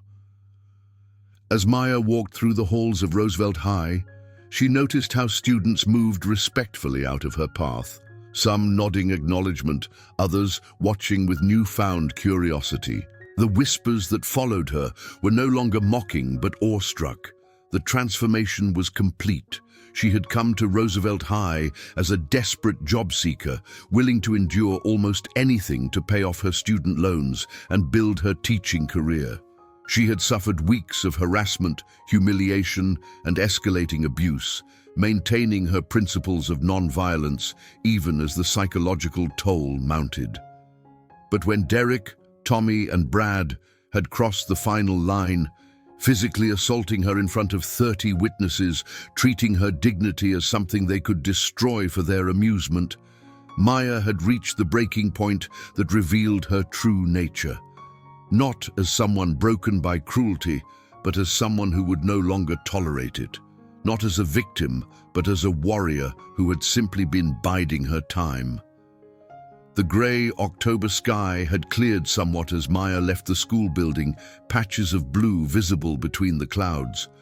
She took a deep breath of the cool autumn air, feeling lighter than she had in weeks.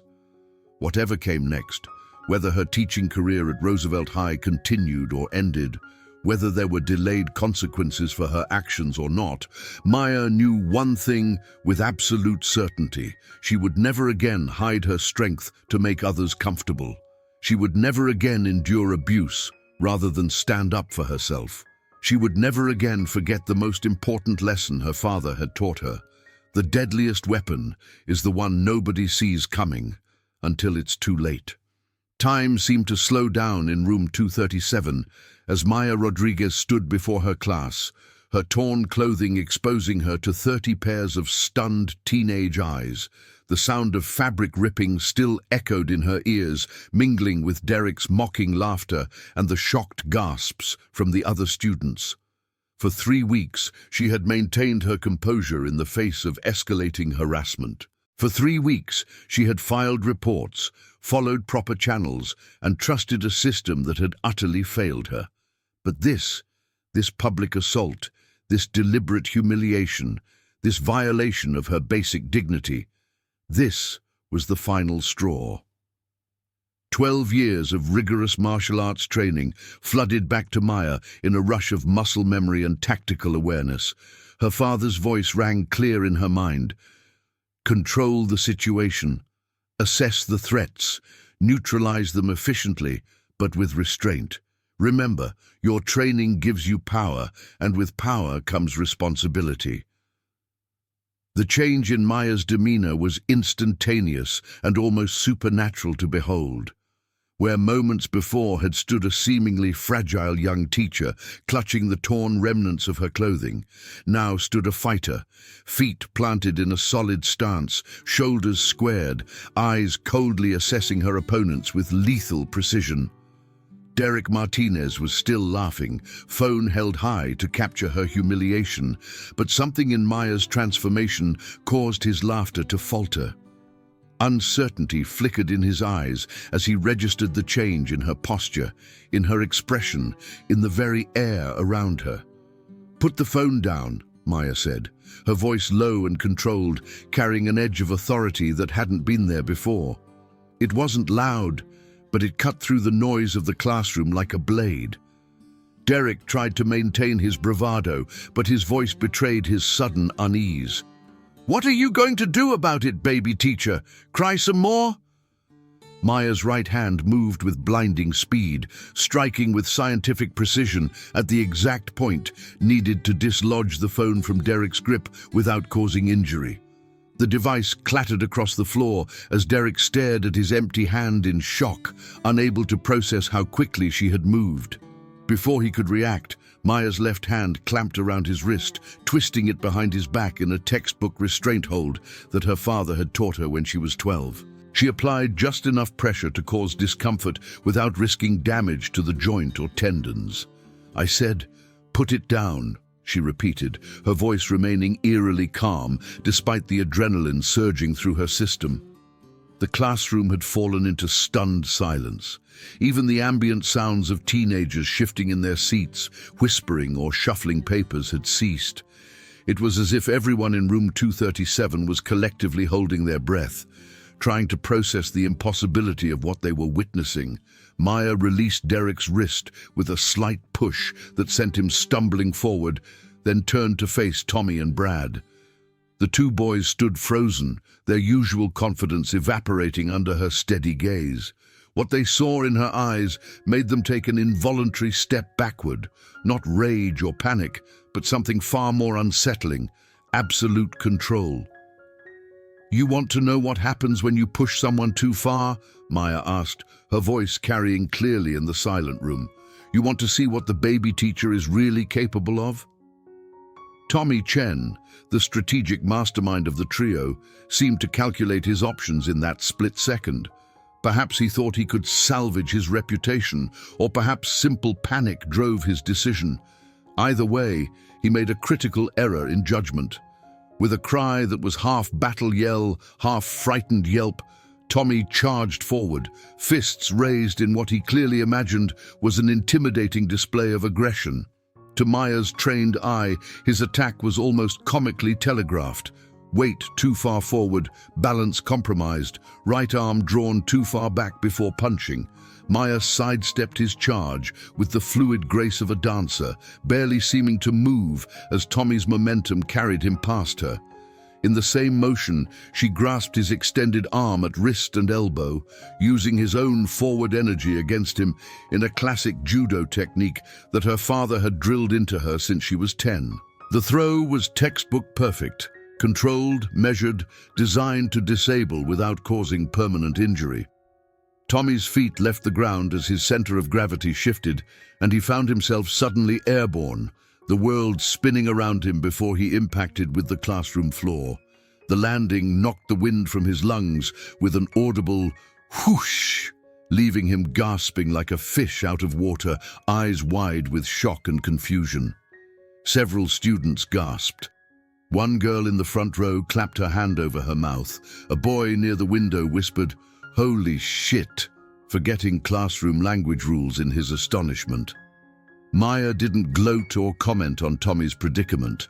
Her attention had already shifted to the final threat in the room, Brad Williams, the physical enforcer of the group, whose massive frame and natural strength had intimidated students and teachers alike. Brad, witnessing Tommy's swift defeat, approached with more caution than his friend had shown. His meaty hands clenched into fists the size of small hams, his brow furrowed with a combination of anger and growing uncertainty. "You can't touch us," he growled, trying to reclaim some semblance of authority. "We'll have you fired for this." "You're absolutely right," Maya acknowledged, her voice remaining steady and matter-of-fact. "I probably will get fired. But you know what? I don't care anymore." She settled into a fighting stance that seemed to transform her entire presence in the room. No longer the diminutive teacher drowning in oversized cardigans, Maya now emanated the focused energy of a martial artist with over a decade of intensive training. "You want to humiliate me?" she continued. "You want to tear my clothes off in front of the class? Then let's see how you handle someone who fights back." Brad's face contorted with rage at the challenge. He lunged forward, throwing a powerful right hook that would have caused serious damage if it had connected. But Maya had been training against larger, stronger opponents her entire life. Her father had specifically sought out advanced instructors to ensure she could defend herself against exactly this type of attacker. Maya ducked smoothly under Brad's swing, the fist passing harmlessly over her head as she maintained perfect balance and position. In the same fluid motion, she drove her knee upward into his solar plexus, not with full force, which could have caused internal damage, but with precisely calibrated impact to disable without permanent injury. The strike connected solidly, and Brad doubled over, his face draining of color as the air rushed from his lungs. Before he could recover, Maya grasped his shoulders and brought her knee up a second time, stopping just short of his face in a demonstration of perfect control.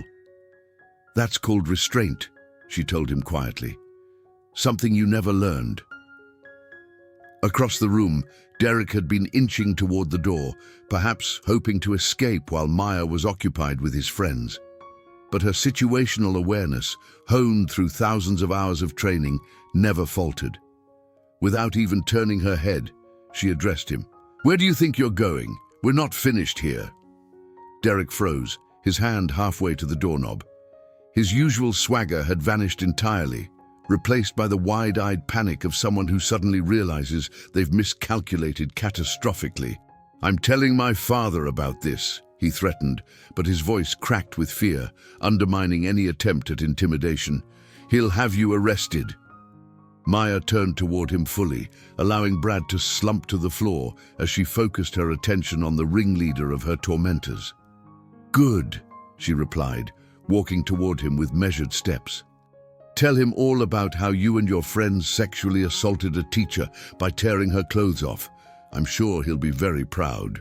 The color drained from Derek's face as the legal implications of his actions suddenly dawned on him. In his mind, what they had done was just another prank, another way to break a teacher they found annoying. But Maya's words reframed their actions in a new and terrifying light. "It was just a joke," he stammered, backing up until he hit the wall beside the door. "We were just messing around." "Funny thing about jokes," Maya said as she closed the distance between them, her voice taking on an almost conversational tone that somehow made her words more menacing. "They're supposed to be funny for everyone involved." Maya had spent years learning the human body's pressure points and vulnerable areas. Her instructors had taught her how to use this knowledge both offensively and defensively, always emphasizing control and ethical application of these techniques. Now, she employed this training with surgical precision. With movements too quick for the watching students to fully process, Maya applied pressure to specific points on Derek's shoulder and wrist, creating an intricate lock that sent waves of intense discomfort through his nervous system without causing actual damage. It was a technique designed for control rather than injury, the same approach used by specialized law enforcement officers trained in non-lethal restraint. Derek found himself suddenly on his knees, tears streaming down his face as pain signals flooded his brain.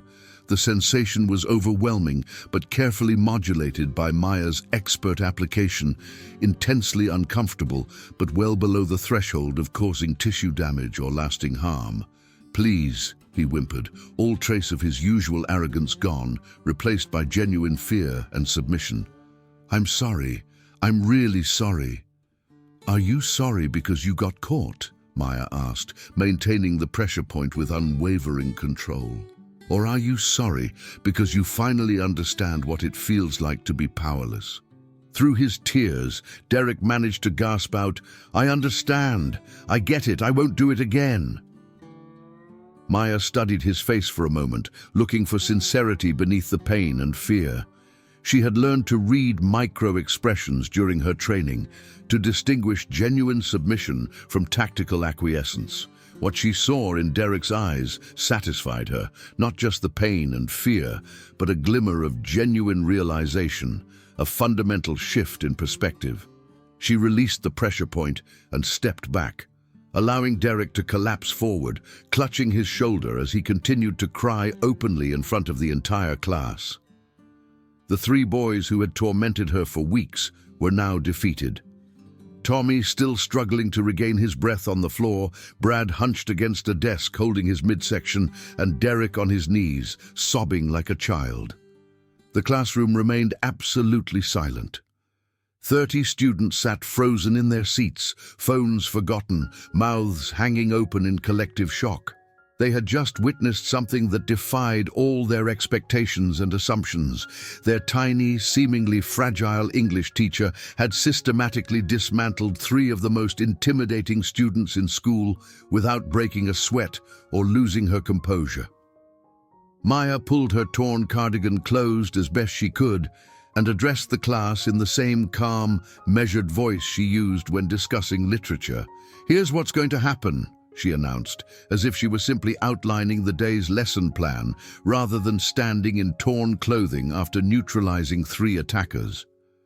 "You 3 are going to apologize to me and to every student in this class for disrupting their education with your behavior.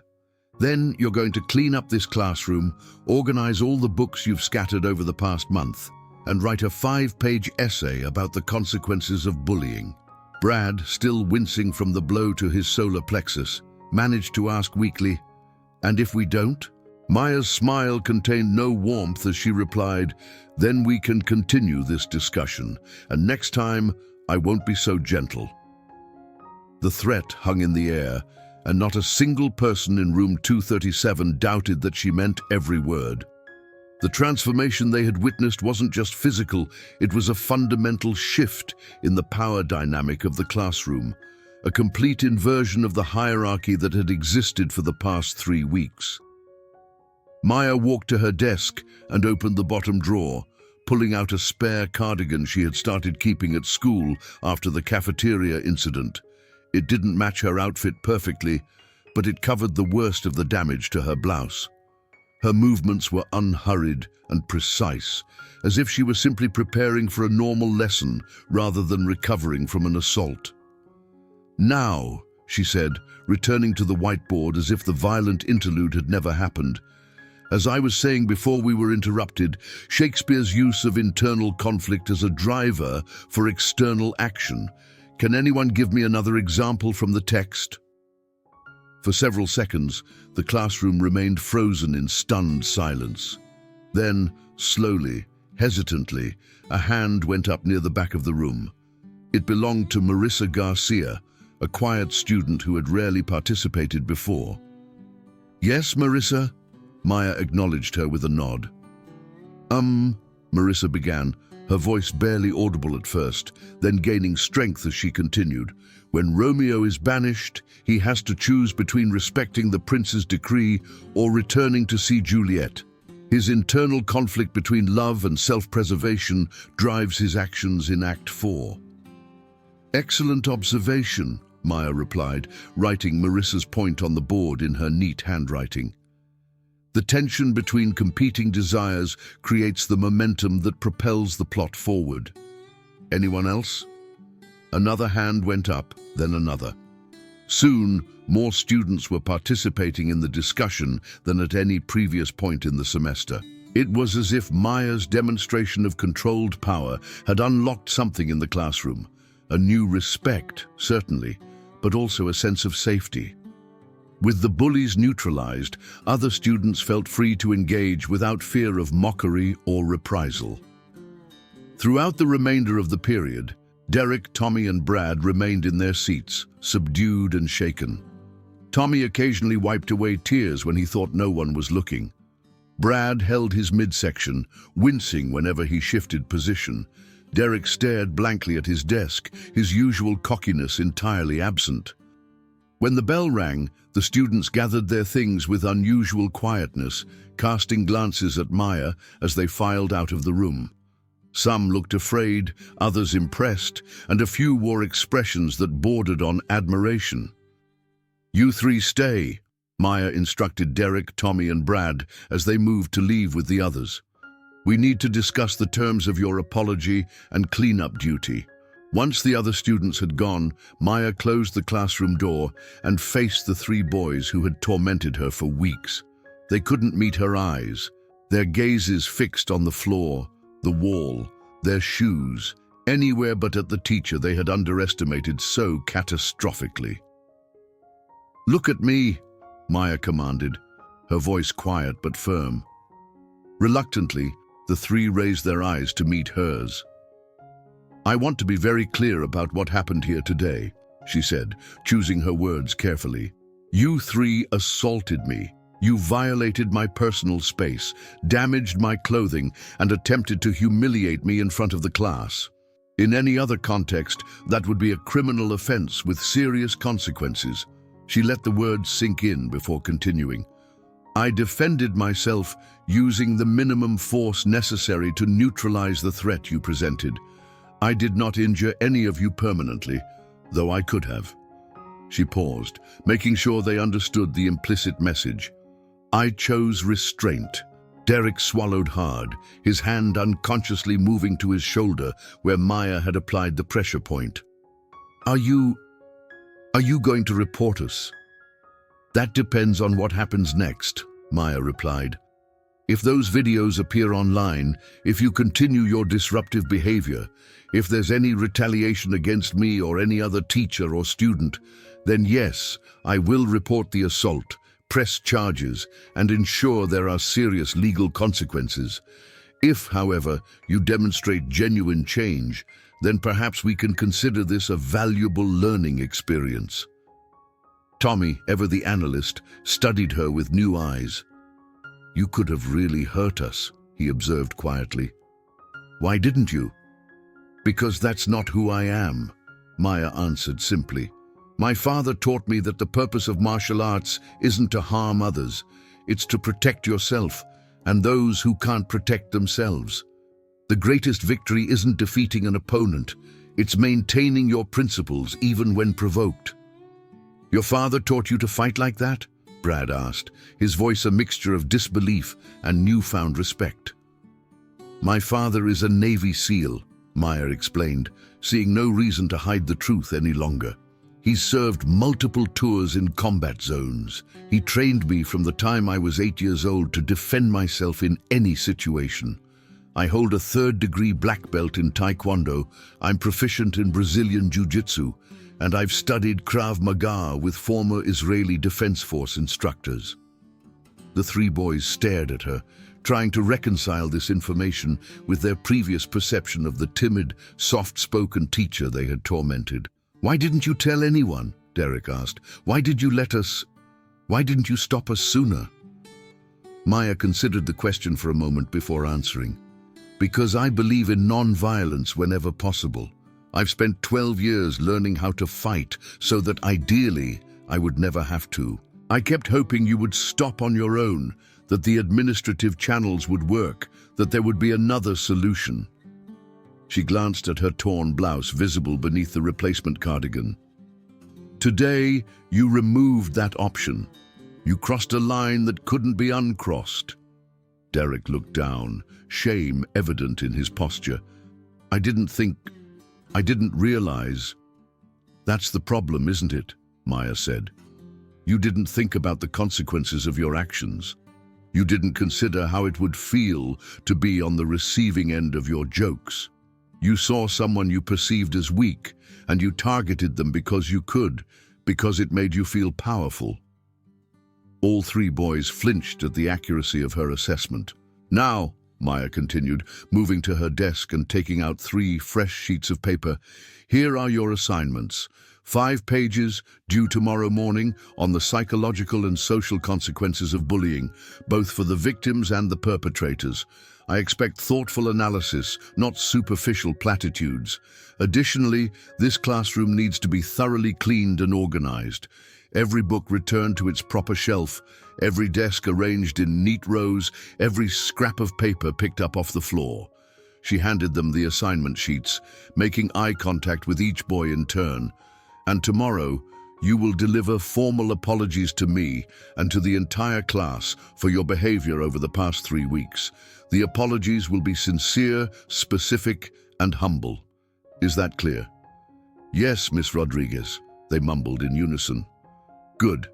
You may begin with the cleanup now. I'll be grading papers at my desk if you have any questions."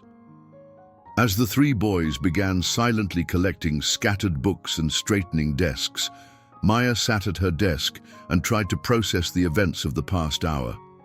The adrenaline was beginning to ebb from her system, leaving her with a clarity of thought that was almost startling in its intensity.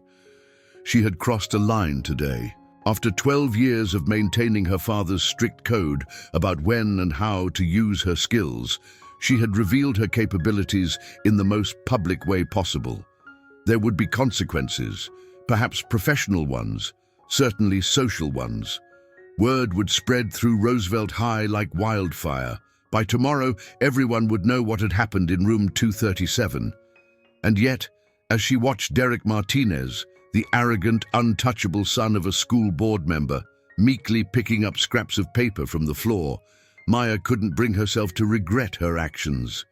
For 3 weeks, she had followed the rules, filed the reports, tried to work within a system that was fundamentally broken. For 3 weeks, she had endured harassment, humiliation, and psychological warfare while maintaining her commitment to non-violence.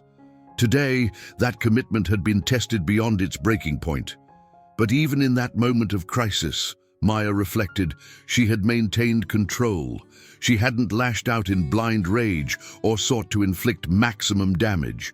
She had neutralized the threat efficiently, with precision and restraint, exactly as her father had taught her. The difference between a fighter and a warrior, her father had often told her, is that a fighter seeks conflict, while a warrior seeks resolution. A fighter aims to destroy their opponent. A warrior aims to restore balance. Looking at the 3 subdued boys cleaning her classroom, Maya hoped that some kind of balance had indeed been restored, not just in the power dynamic between teacher and students, but in their understanding of consequences and responsibility. As Derek approached her desk with an armful of books, his expression uncertain, Maya recognized something in his eyes that hadn't been there before. Respect. "Where do these go?" he asked, indicating the books. "Literature anthologies on the top shelf, reference materials on the middle shelf, paperbacks organized alphabetically on the bottom," Maya instructed. Derek nodded and moved to the bookshelf, carefully arranging the volumes according to her specifications. Maya noticed that his hands were still trembling slightly. "Miss Rodriguez?" he said after a moment, his voice barely audible. "Yes, Derek. I really am sorry." He kept his eyes on the books, seemingly unable to face her directly. "Not just for today, for everything. The comments, the videos, the way we treated you. It was cruel, and you didn't deserve it."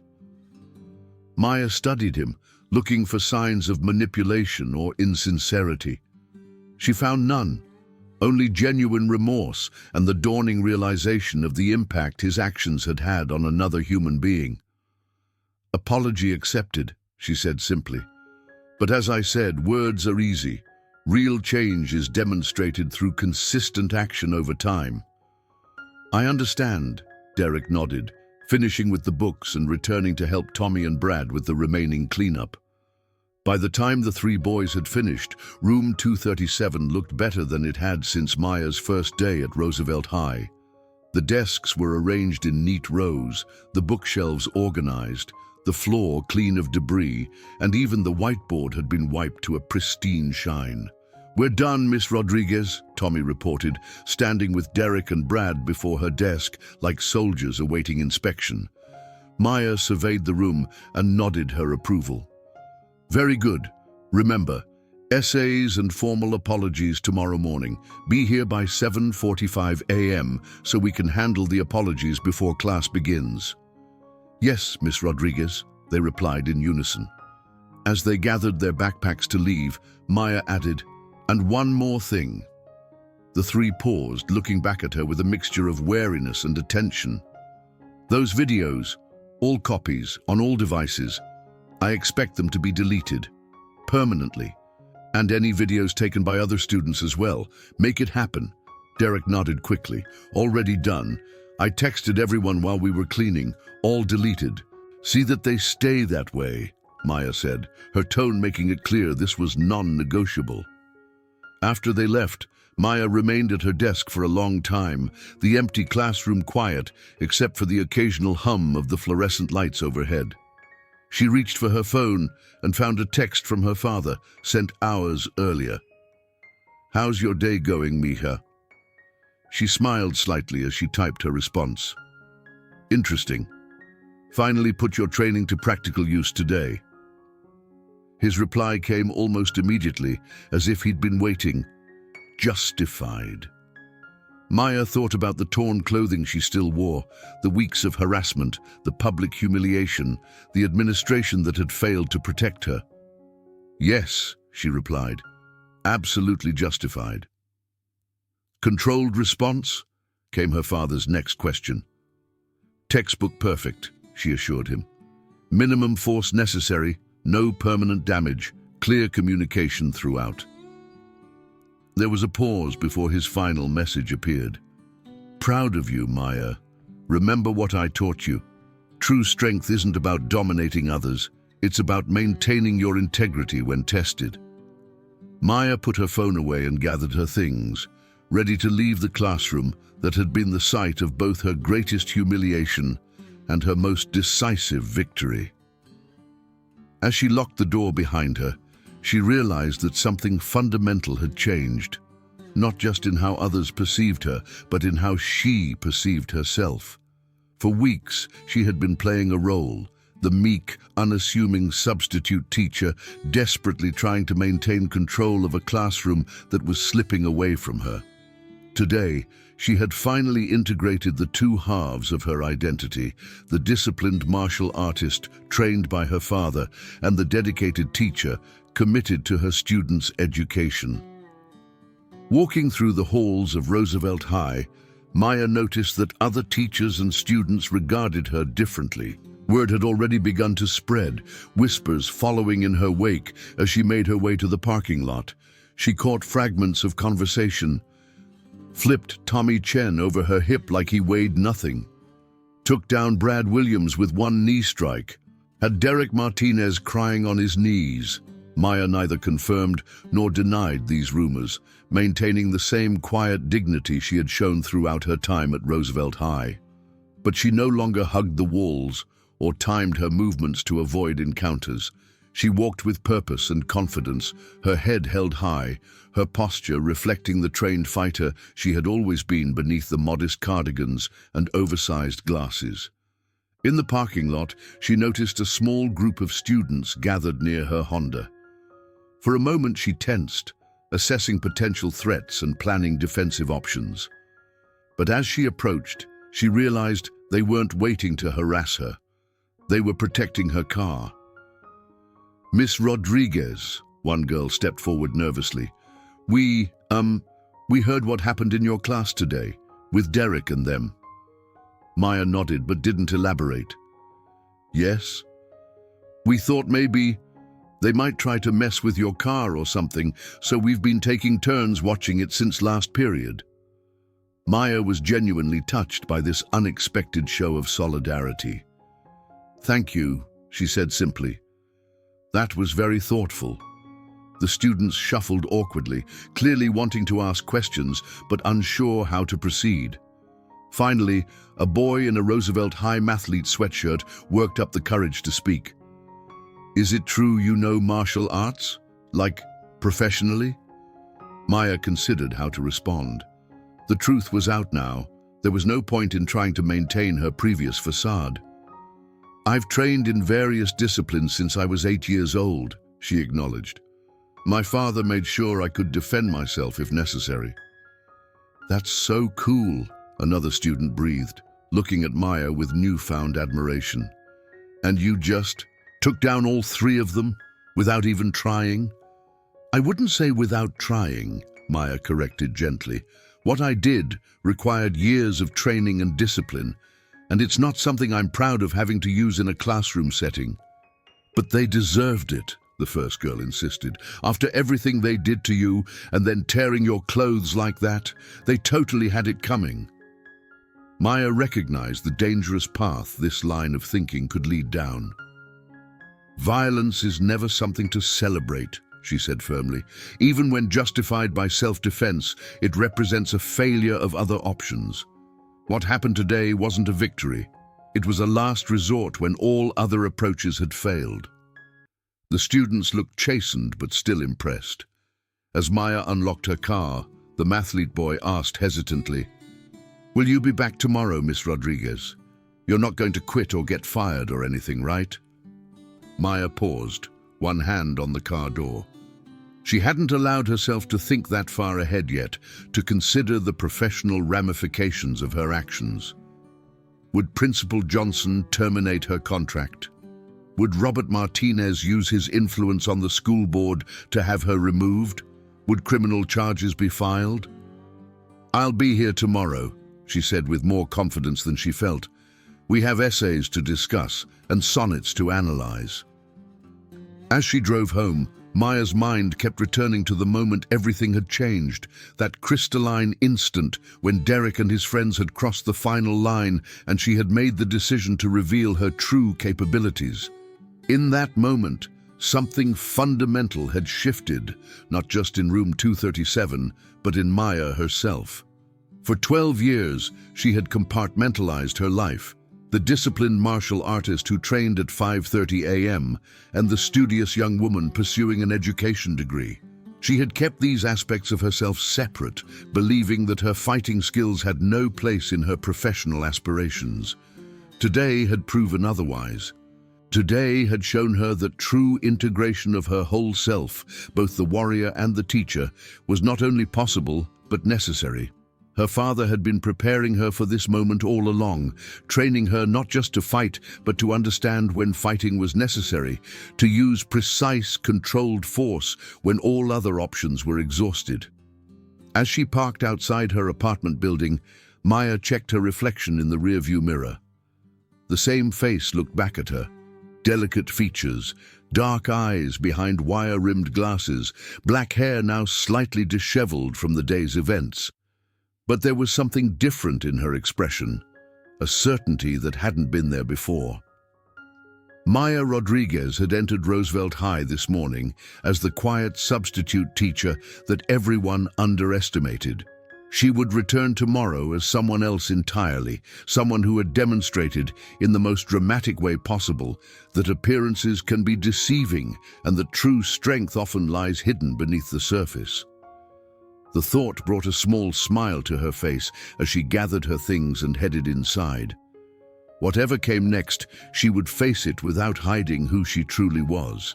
The secret was out, and strangely, Maya felt lighter for it, as if maintaining the facade had been a weight she hadn't realized she was carrying until it was gone.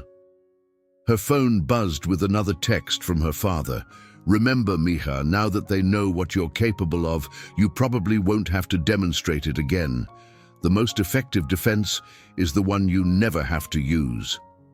Maya typed back, "Lesson learned, puppy, the hard way." His final message of the day made her smile.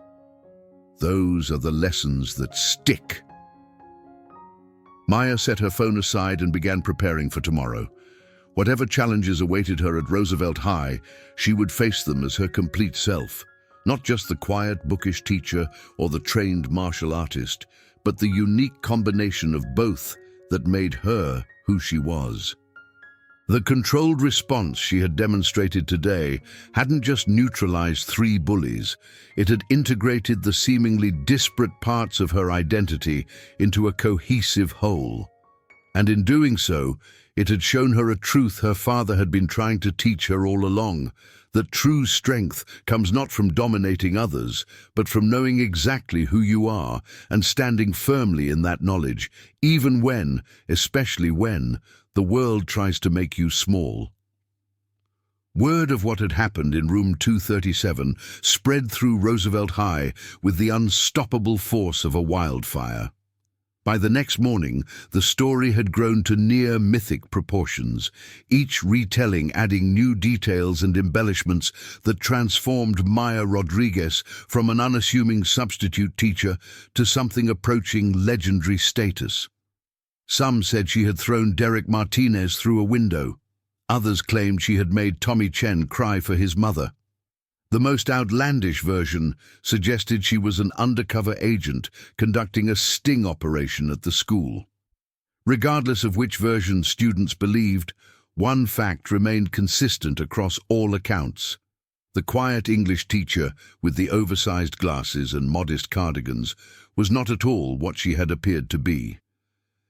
Maya arrived at school earlier than usual, half expecting to be met by security guards or called immediately to Principal Johnson's office.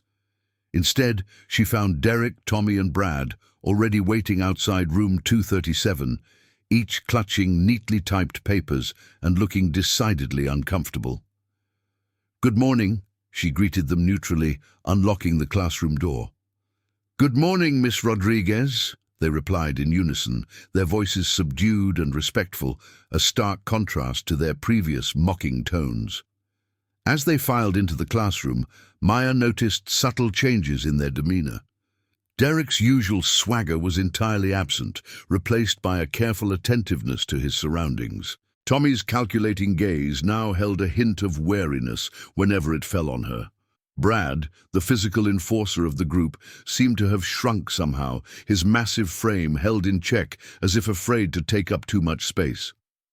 "Your essays?" Maya extended her hand, keeping her expression professional and detached. Derek stepped forward first, handing over his paper with a deference that would have been unimaginable just 24 hours earlier. I did some extra research on the psychological effects of bullying. There are some pretty serious long-term consequences I hadn't really thought about before." Maya accepted the paper with a nod. "I look forward to reading your analysis." Tommy and Brad followed suit, each mumbling brief explanations about their approach to the assignment. Maya set the papers on her desk and checked the time, still 15 minutes before the first students would begin arriving. "Now for the apologies," she said, turning to face the three boys. "I'd like to hear them privately first. Then you'll repeat them to the class when everyone arrives." Derek cleared his throat nervously, his eyes fixed somewhere in the vicinity of Maya's left shoulder. "Miss Rodriguez, I want to apologize for my behavior, not just yesterday but throughout the past 3 weeks. The comments, the disruptions, the videos, all of it was completely inappropriate and disrespectful." He paused, seeming to struggle with what to say next. Maya waited silently, her expression neutral. "I thought it was just jokes," Derek continued, his voice growing steadier as he spoke. "I didn't consider how it would affect you or the rest of the class, and yesterday—" He swallowed hard. "Yesterday crossed every line. There's no excuse for what we did. It was assault, and it was wrong, and you would be completely justified in reporting us to the police." Maya studied his face, looking for signs of the arrogant, entitled bully who had tormented her for weeks. To her surprise, she found none, only genuine remorse and what appeared to be the beginning of real self-reflection. "Thank you, Derek," she said simply. "Tommy?" Tommy Chen's analytical mind was evident even in his apology, which was structured with the same methodical precision he had previously applied to tormenting her. "Miss Rodriguez, I owe you an apology on multiple levels," he began, his voice quiet but clear. "First, for the initial disrespect of undermining your authority in the classroom. Second, for the escalating pattern of harassment that followed. Third, for the strategic social isolation we created by spreading rumors about you to other faculty members. And finally, for yesterday's inexcusable physical assault." He paused, pushing his glasses up on his nose, a nervous gesture Maya had noticed before. "I treated you as a problem to be solved, rather than a person deserving of basic dignity and respect. My behavior was calculated, deliberate, and entirely unjustifiable." Maya nodded, acknowledging his thoroughness. "Brad?" Brad Williams shuffled his feet uncomfortably, his massive hands fidgeting with the hem of his varsity jacket. Unlike his more articulate friends, Brad struggled to find the right words. "I'm really sorry, Miss Rodriguez," he said finally, his voice surprisingly soft for someone of his size. "I shouldn't have touched your clothes or laughed when the others were being mean to you. It wasn't right, and I knew it wasn't right, but I did it anyway." His simple statement, devoid of Derek's polished contrition or Tommy's analytical framework, struck Maya as perhaps the most genuine of the three. "Thank you all for your apologies," Maya said after a moment. I appreciate the reflection that went into them. Now, when the class arrives, I expect you to demonstrate the same sincerity when addressing your peers. What happened in this room affected not just me, but everyone who has been trying to learn, despite the constant disruptions. The three boys nodded solemnly, and Maya turned her attention to preparing for the day's lesson. As she wrote objectives on the whiteboard, she could hear them talking quietly among themselves. "She could have really messed us up," Brad was whispering. "Like hospital messed up." "But she didn't," Tommy replied thoughtfully. "That's the part I keep thinking about. She had every reason to hurt us, but she chose not to." "My shoulder still hurts where she did that pressure point thing," Derek admitted. "But you're right, she was holding back. A lot." Maya pretended not to hear, but their observations brought a small smile to her face. Her father would be pleased that they had recognized the restraint she had shown, that had always been a fundamental principle of his teaching. The true master is not the one who can cause the most damage, but the one who can resolve the conflict with the least. Students began arriving soon after, many doing double takes when they saw Derek, Tommy and Brad sitting quietly in the front row rather than lounging in their usual spots at the back of the room. The atmosphere in room 237 had shifted noticeably. The tension that had pervaded the space for weeks had been replaced by a curious, anticipatory energy. When the final bell rang, Maya addressed the class. "Before we begin today's lesson, Derek, Tommy and Brad have something they would like to say to all of you." The three boys stood and faced their classmates, looking decidedly uncomfortable under the collective gaze of their peers. Derek spoke first, repeating his apology with added acknowledgement of how their behavior had disrupted everyone's education. Tommy followed with his systematic breakdown of their misconduct, and Brad concluded with his simple but heartfelt expression of remorse. The class received these apologies with stunned silence. For many students, this was the first time they had ever heard the notorious trio take responsibility for their actions or show any form of contrition. "Thank you," Maya said when they had finished.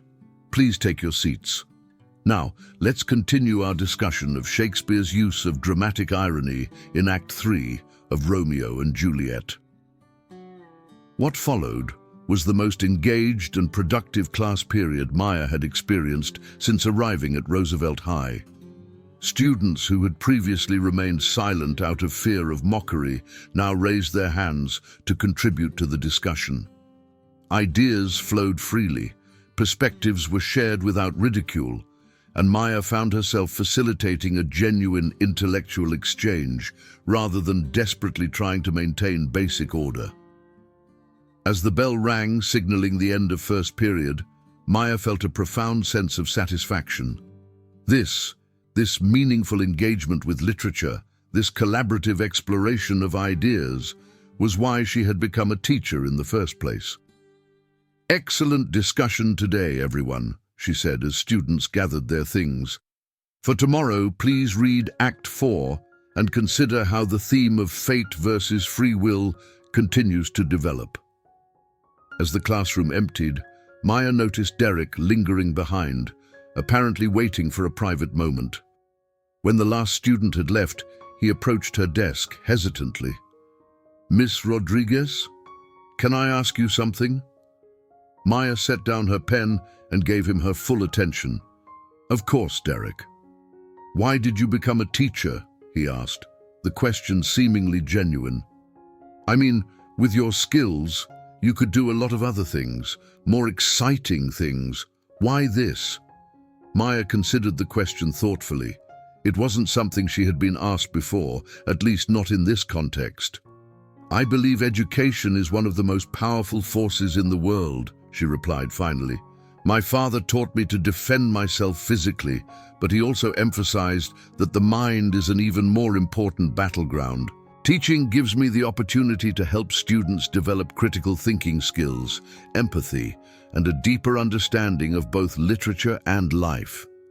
She paused, then added with a small smile. And contrary to what you might think after the past few weeks, it's usually quite rewarding. Derek nodded slowly, absorbing her words. My dad says teachers are just people who couldn't make it in the real world, he admitted. That's part of why I never really respected any of you. But yesterday made me think maybe he's wrong about that, about a lot of things. Parents aren't infallible, Derek, Maya said gently. They have their own biases and blind spots, just like everyone else. Part of growing up is learning to form your own opinions based on your own experiences and observations. Derek seemed to contemplate this novel concept for a moment before nodding again. Yeah, I guess you're right. He shifted uncomfortably. Anyway, I just wanted to say that I read ahead in Romeo and Juliet last night. It's actually pretty good when you actually pay attention to it. With that surprising confession, he gave an awkward half-wave and hurried out the door, leaving Maya staring after him in mild astonishment. Derek Martinez had voluntarily read Shakespeare. Perhaps the transformation taking place at Roosevelt High was even more profound than she had realized. Throughout the day, Maya noticed significant changes in how people interacted with her. Students who had previously ignored her existence now greeted her in the hallways.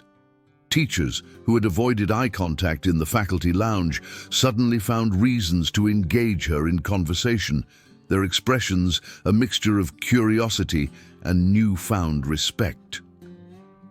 During her lunch period, Maya was approached by Ms. Patterson from the math department, the same teacher who had suggested just weeks earlier that she might want to consider a different career path. May I join you? Ms. Patterson asked, hovering uncertainly beside Maya's table.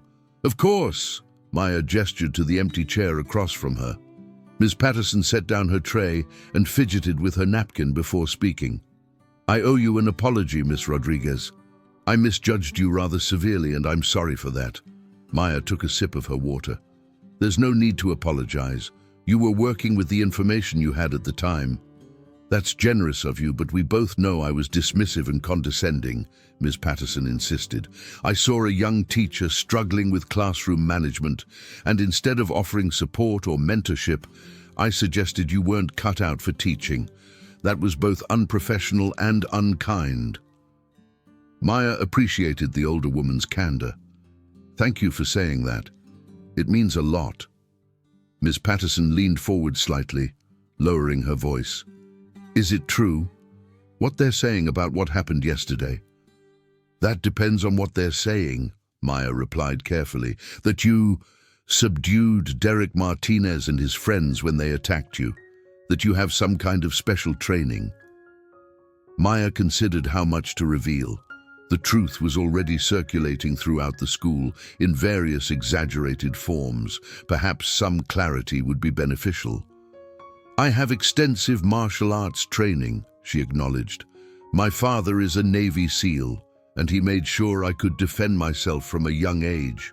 Yesterday, when the boys crossed a certain line, I used that training with appropriate restraint to protect myself and regain control of the classroom. Ms. Patterson's eyes widened slightly. Well, that certainly explains a few things. I've never seen those three boys so compliant. Derek Martinez actually raised his hand in my class today instead of just shouting out answers. Maya smiled. Sometimes people need a paradigm shift to see things differently. Indeed, Ms. Patterson agreed, studying Maya with new eyes. You know, we have an opening for a permanent position in the English department next semester. You should apply. After what you've accomplished with room 237, I think the hiring committee would be very interested in your application.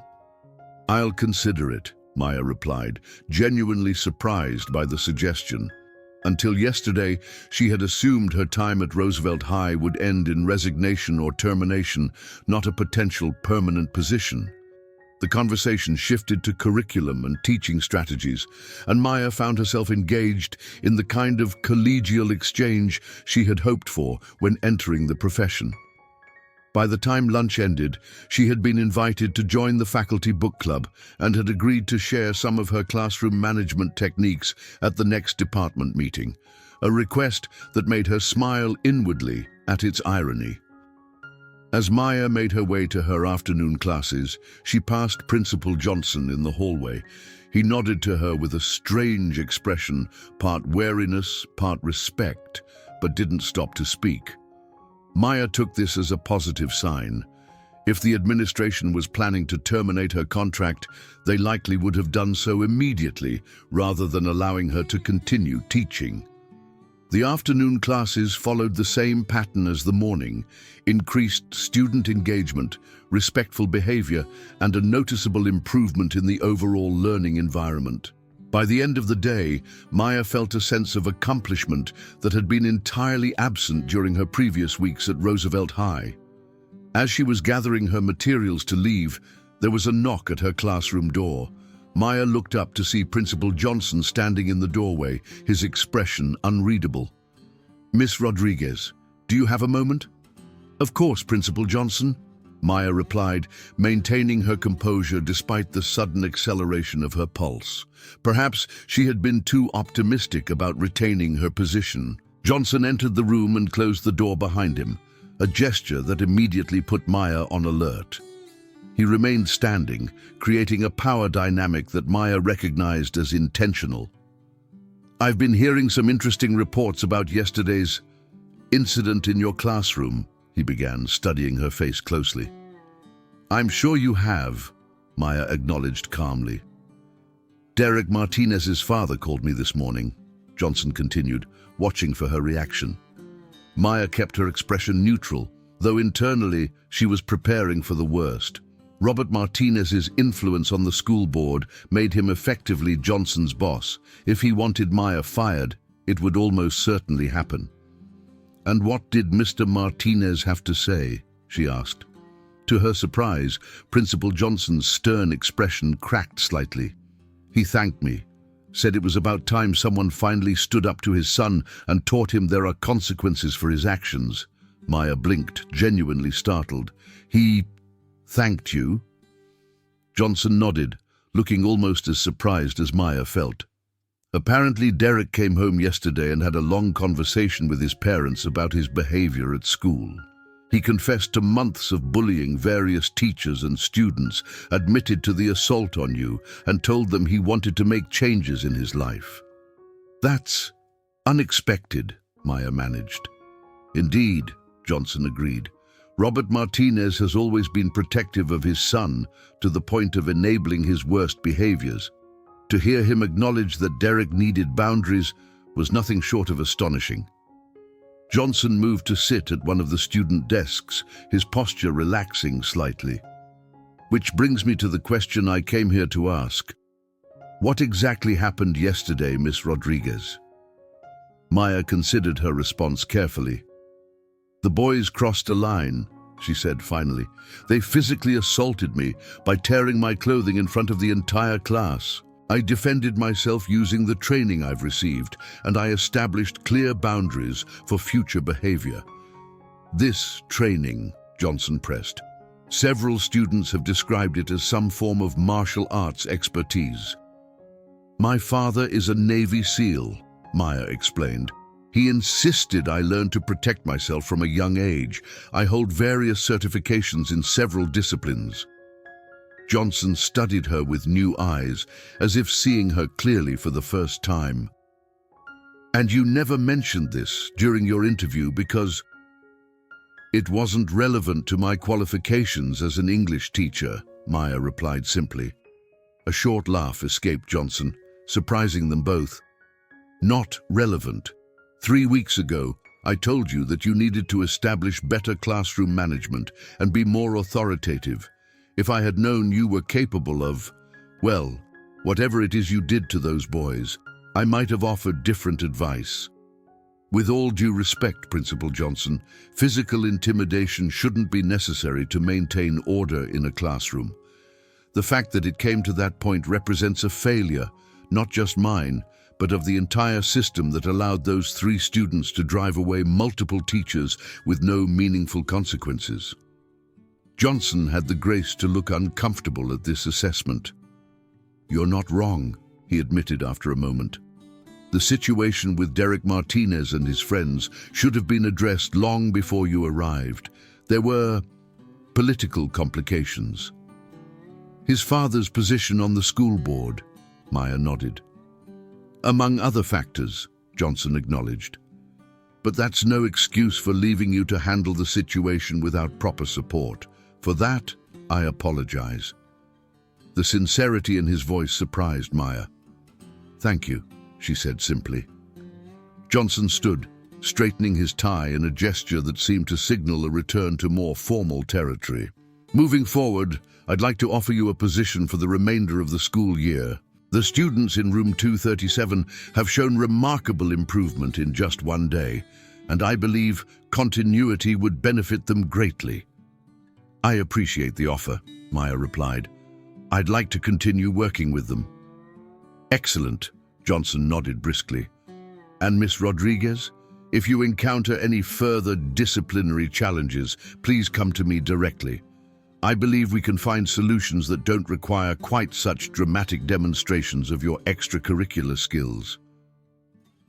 There was a hint of humor in his voice that Maya hadn't heard before. She allowed herself a small smile in return. "I'll do that, Principal Johnson." After he left, Maya sat at her desk for a long moment, processing the unexpected turn of events. Not only was she not being fired, but she was being offered a more stable position. Robert Martinez, far from demanding her termination, had actually thanked the school for standing up to his son. And Principal Johnson, who had dismissed her concerns for weeks, was now apologizing for the lack of support. The transformation extended beyond the walls of room 237, it seemed. The ripple effects of yesterday's confrontation were spreading throughout Roosevelt High in ways Maya couldn't have anticipated. As she finally gathered her things to leave, Maya checked her phone and found a message from her father. "How are things today?" She smiled as she typed her response. "Better than expected. Much better." The following weeks brought a steady continuation of the changes that had begun that fateful Wednesday in room 237. Derek, Tommy, and Brad maintained their newfound respect for Maya and gradually extended that respect to other teachers and students as well. The transformation wasn't instantaneous or without occasional backsliding, but the overall trajectory was unmistakably positive. Derek, in particular, seemed to be undergoing a fundamental re-evaluation of his priorities. He began showing up to class prepared, participating in discussions, and even staying after school occasionally to get help with his essay writing. The arrogant, entitled bully was gradually being replaced by a more thoughtful, engaged student. 3 weeks after the incident, Derek approached Maya's desk after class, clutching a dog-eared paperback copy of The Great Gatsby. "Miss Rodriguez, I was wondering if you could recommend something else like this," he said, holding up the book. "I finished it last night and it was... I don't know, it made me think about stuff." Maya hid her surprise at this request. "You enjoyed Fitzgerald's critique of the American dream and the emptiness of materialism." Derek considered this, brow furrowed in concentration. "Yeah, I guess. Gatsby had all this money and threw these amazing parties, but he was still unhappy because he was chasing something that wasn't real. It reminded me of, well, kind of how I've been living, I guess." The self-awareness in this statement caught Maya off guard. "That's a very insightful connection, Derek. If you enjoyed Fitzgerald's themes, you might appreciate Catcher in the Rye by J.D. Salinger or perhaps Into the Wild by John Krakauer." "Cool, thanks," Derek nodded, turning to leave before pausing at the door. "Oh, and Coach Briggs wanted me to tell you that he's starting a self-defense class for girls at the school, and he was wondering if you might want to help teach it, since, you know, you're kind of an expert and all." Maya smiled at the understatement. "Tell Coach Briggs I'd be happy to discuss it with him." After Derek left, Maya sat at her desk, reflecting on the remarkable journey of the past 6 weeks. From the terrified substitute teacher barely maintaining control of her classroom to a respected faculty member being asked to share her expertise, the transformation was nearly as profound for her as it was for her former tormentors. Tommy Chen had channeled his analytical mind in more positive directions, becoming a formidable presence on the debate team and starting a peer tutoring program that paired stronger students with those who were struggling. Brad Williams, guided by Maya's suggestion, had begun working with the school counselor on anger management techniques and had discovered a talent for sculpture in the art department, his massive hands surprisingly gentle when molding clay into intricate forms. The changes extended beyond the 3 boys. Other students who had remained silent bystanders during the weeks of harassment now participated actively in class discussions. Teachers who had previously avoided room 237 now stopped by to observe Maya's teaching techniques. Even Principal Johnson had begun implementing systemic changes to address bullying more effectively throughout the school. One afternoon, Maya received an unexpected visitor during her preparation period. Mrs. Patterson, from the math department, appeared at her door with an official-looking envelope. "The permanent position in the English department," Mrs. Patterson explained, handing her the envelope. "The application deadline is next Friday. I hope you'll consider it seriously." Maya accepted the envelope with a smile. "I will, thank you." As Mrs. Patterson turned to leave, she paused. "You know, when you first arrived, I thought you wouldn't last a month. Many of us did. Roosevelt High has a way of chewing up young teachers and spitting them out, especially in room 237. "I almost didn't," Maya admitted. "There were many days I considered not coming back." "But you did," Mrs. Patterson observed, "and more importantly, you found a way to transform not just your classroom, but those 3 boys who've terrorized half the faculty for years. That's no small accomplishment, Miss Rodriguez." After Mrs. Patterson left, Maya opened the envelope and began reviewing the application materials for the permanent position. 6 weeks ago, she had been desperate for any teaching job, taking the substitute position at Roosevelt High out of financial necessity rather than preference. Now, she found herself genuinely considering a future at the school that had nearly broken her. Later that week, Maya was supervising lunch duty in the cafeteria, an assignment that once filled her with dread but now felt routine. She noticed Derek, Tommy, and Brad sitting with a group of freshmen, apparently helping them with homework rather than intimidating them as they once would have. As she observed this unexpected scene, Principal Johnson appeared beside her. "Quite a change," he remarked, following her gaze to the table where the former bullies were now acting as mentors. "Indeed," Maya agreed. "I've been thinking about what you said," Johnson continued, "about systemic failures and the need for consistent consequences regardless of a student's family connections." "Oh?" Maya kept her tone neutral, though she was surprised he had taken her criticism to heart. "We're implementing a new disciplinary framework next semester," Johnson explained. "Clear guidelines, consistent enforcement, better documentation, and appropriate escalation procedures. The school board approved it unanimously yesterday." "Including Robert Martinez?" Maya couldn't help asking. Johnson smiled wryly. "He was one of its strongest advocates, actually. Seems his perspective has evolved considerably in recent weeks." They stood in companionable silence for a moment, watching the lunch period unfold with none of the tension or cruelty that had once been commonplace. "Will you be submitting your application for the permanent position?" Johnson asked finally. Maya nodded. "I think I will. Despite everything, I've come to care about these students." "They've come to care about you too," Johnson observed, "especially the ones in room 237. You've given them something many of them have never had before." "A decent English education," Maya suggested with a small smile. Boundaries, Johnson corrected. Clear, consistent boundaries enforced by someone who respects them enough to hold them accountable for their actions. Maya considered this assessment. That's not so different from what my father taught me about martial arts. The greatest gift a teacher can give isn't technique or even knowledge. It's the framework within which to develop self-discipline and respect for oneself and others. Johnson studied her with newfound appreciation. You're going to make an excellent permanent addition to our faculty, Miss Rodriguez. I look forward to receiving your application.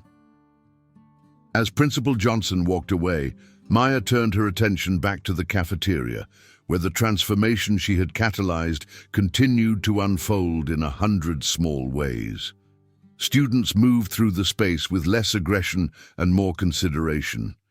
Teachers on duty conversed with students rather than merely policing them. Even the custodial staff seemed less burdened, as incidents of deliberate messes and vandalism had decreased significantly. Maya's phone vibrated in her pocket with a text from her father. "How's my warrior teacher doing today?" She smiled as she typed her response. "Good, really good. The battles are smaller now, but the victories feel just as important." His reply came quickly. "That's how peace is won, not in one dramatic confrontation, but in the daily choice to stand firm in your principles." Maya put away her phone and continued her lunch supervision, reflecting on the strange journey that had brought her to this point. She had come to Roosevelt High as a desperate job seeker, hiding her capabilities behind oversized cardigans and wire-rimmed glasses, hoping merely to survive each day without incident.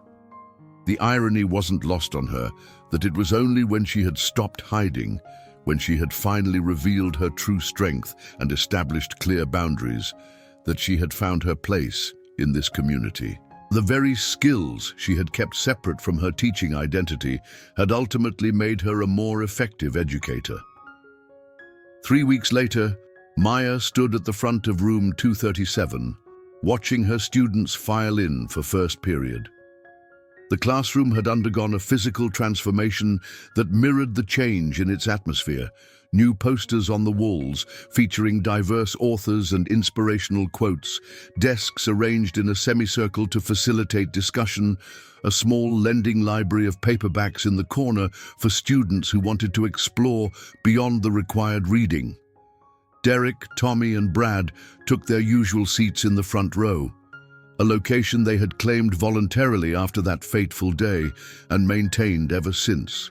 Other students filled in around them, the nervous tension that had once pervaded the room replaced by a calm purposefulness.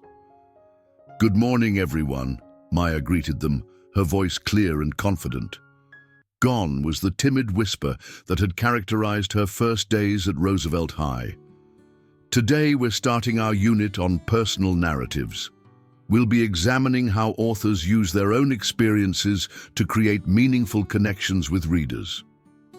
As she launched into her lesson, Maya felt a profound sense of rightness, a feeling that she was exactly where she belonged, doing exactly what she was meant to do. The official letter offering her the permanent position had arrived yesterday, and she had signed the contract this morning before class. Roosevelt High School, once the site of her greatest humiliation, had become the place where she had finally integrated the seemingly disparate parts of herself, the disciplined martial artist trained by her father and the passionate educator committed to her students' growth. These weren't separate identities to be compartmentalized, but complementary aspects of a whole person. After class, as students were gathering their things to leave, Derek lingered behind as he often did these days. "Miss Rodriguez, can I ask you something kind of personal?" "That depends on the question," Maya replied, organizing papers on her desk. "Do you ever regret what happened? You know, that day when we—" He trailed off, still uncomfortable, naming the assault directly. Maya considered the question carefully. "I regret that it came to that point," she said finally. "I regret that the situation escalated to physical confrontation. but I don't regret standing up for myself or showing you that actions have consequences." Derek nodded thoughtfully. "I think about it a lot, not just what you did, but why you did it. You could have really hurt us if you wanted to. But that wasn't the point," Maya explained gently. "The point wasn't to hurt you or get revenge. It was to establish boundaries and restore balance to a situation that had become increasingly toxic." "You know what my dad told me the other day?" Derek said, a hint of wonder in his voice. "He said the strongest people aren't the ones who can hurt others, but the ones who choose not to, even when they have every reason to. I think he was talking about you." Maya smiled, touched by this insight from the man who had once enabled his son's worst behaviors. "Your father sounds like he's doing some reflection of his own." "Yeah, we both are," Derek admitted. "Anyway, I just wanted to say thank you. Not for, flipping Tommy over your hip or whatever, though that was kind of awesome to see, but for not giving up on us. Most teachers would have just quit." "That's what teaching is about, Derek," Maya replied. "Not giving up on students, even when they make it incredibly difficult not to." As Derek left the classroom, Maya thought about the remarkable journey they had all taken over the past 2 months. The quiet, unassuming substitute teacher who had been mocked for looking too young had found her voice and her strength. The arrogant bully, protected by his father's influence, had discovered humility and accountability. The school that had tolerated toxic behavior for years was implementing systemic changes to create a healthier environment for everyone. Her father had always taught her that true victory wasn't about defeating an opponent, but about creating positive change. By that measure, what had happened in room 237 wasn't just a personal triumph for Maya, it was a victory for the entire Roosevelt High community. Maya gathered her materials and headed to the faculty lounge for her preparation period, walking the hallways with confident strides. Students and teachers greeted her with genuine respect, no longer seeing the baby teacher who had arrived in October, but recognizing the capable, integrated person she had become. Outside, the winter sun broke through the clouds, casting warm light through the windows of Roosevelt High School. Maya paused to appreciate the symbolism. Light penetrating darkness, clarity emerging from confusion, strength revealed where once there had appeared to be only weakness. The transformation was complete, not just for Derek, Tommy and Brad, not just for room 237, but for Maya Rodriguez herself, who had finally embraced all aspects of her identity and found that she was stronger and a better teacher for it. Her phone buzzed with a text from her father. "Proud of you, Misha. Always knew you would find your way." Maya smiled as she typed her response. "I had a good teacher." She slipped her phone back into her pocket and continued down the hallway, ready for whatever challenges awaited her next. After all, as both her father and her own experience had taught her, the greatest strength often comes from overcoming the most difficult obstacles, and Maya Rodriguez was nothing if not strong.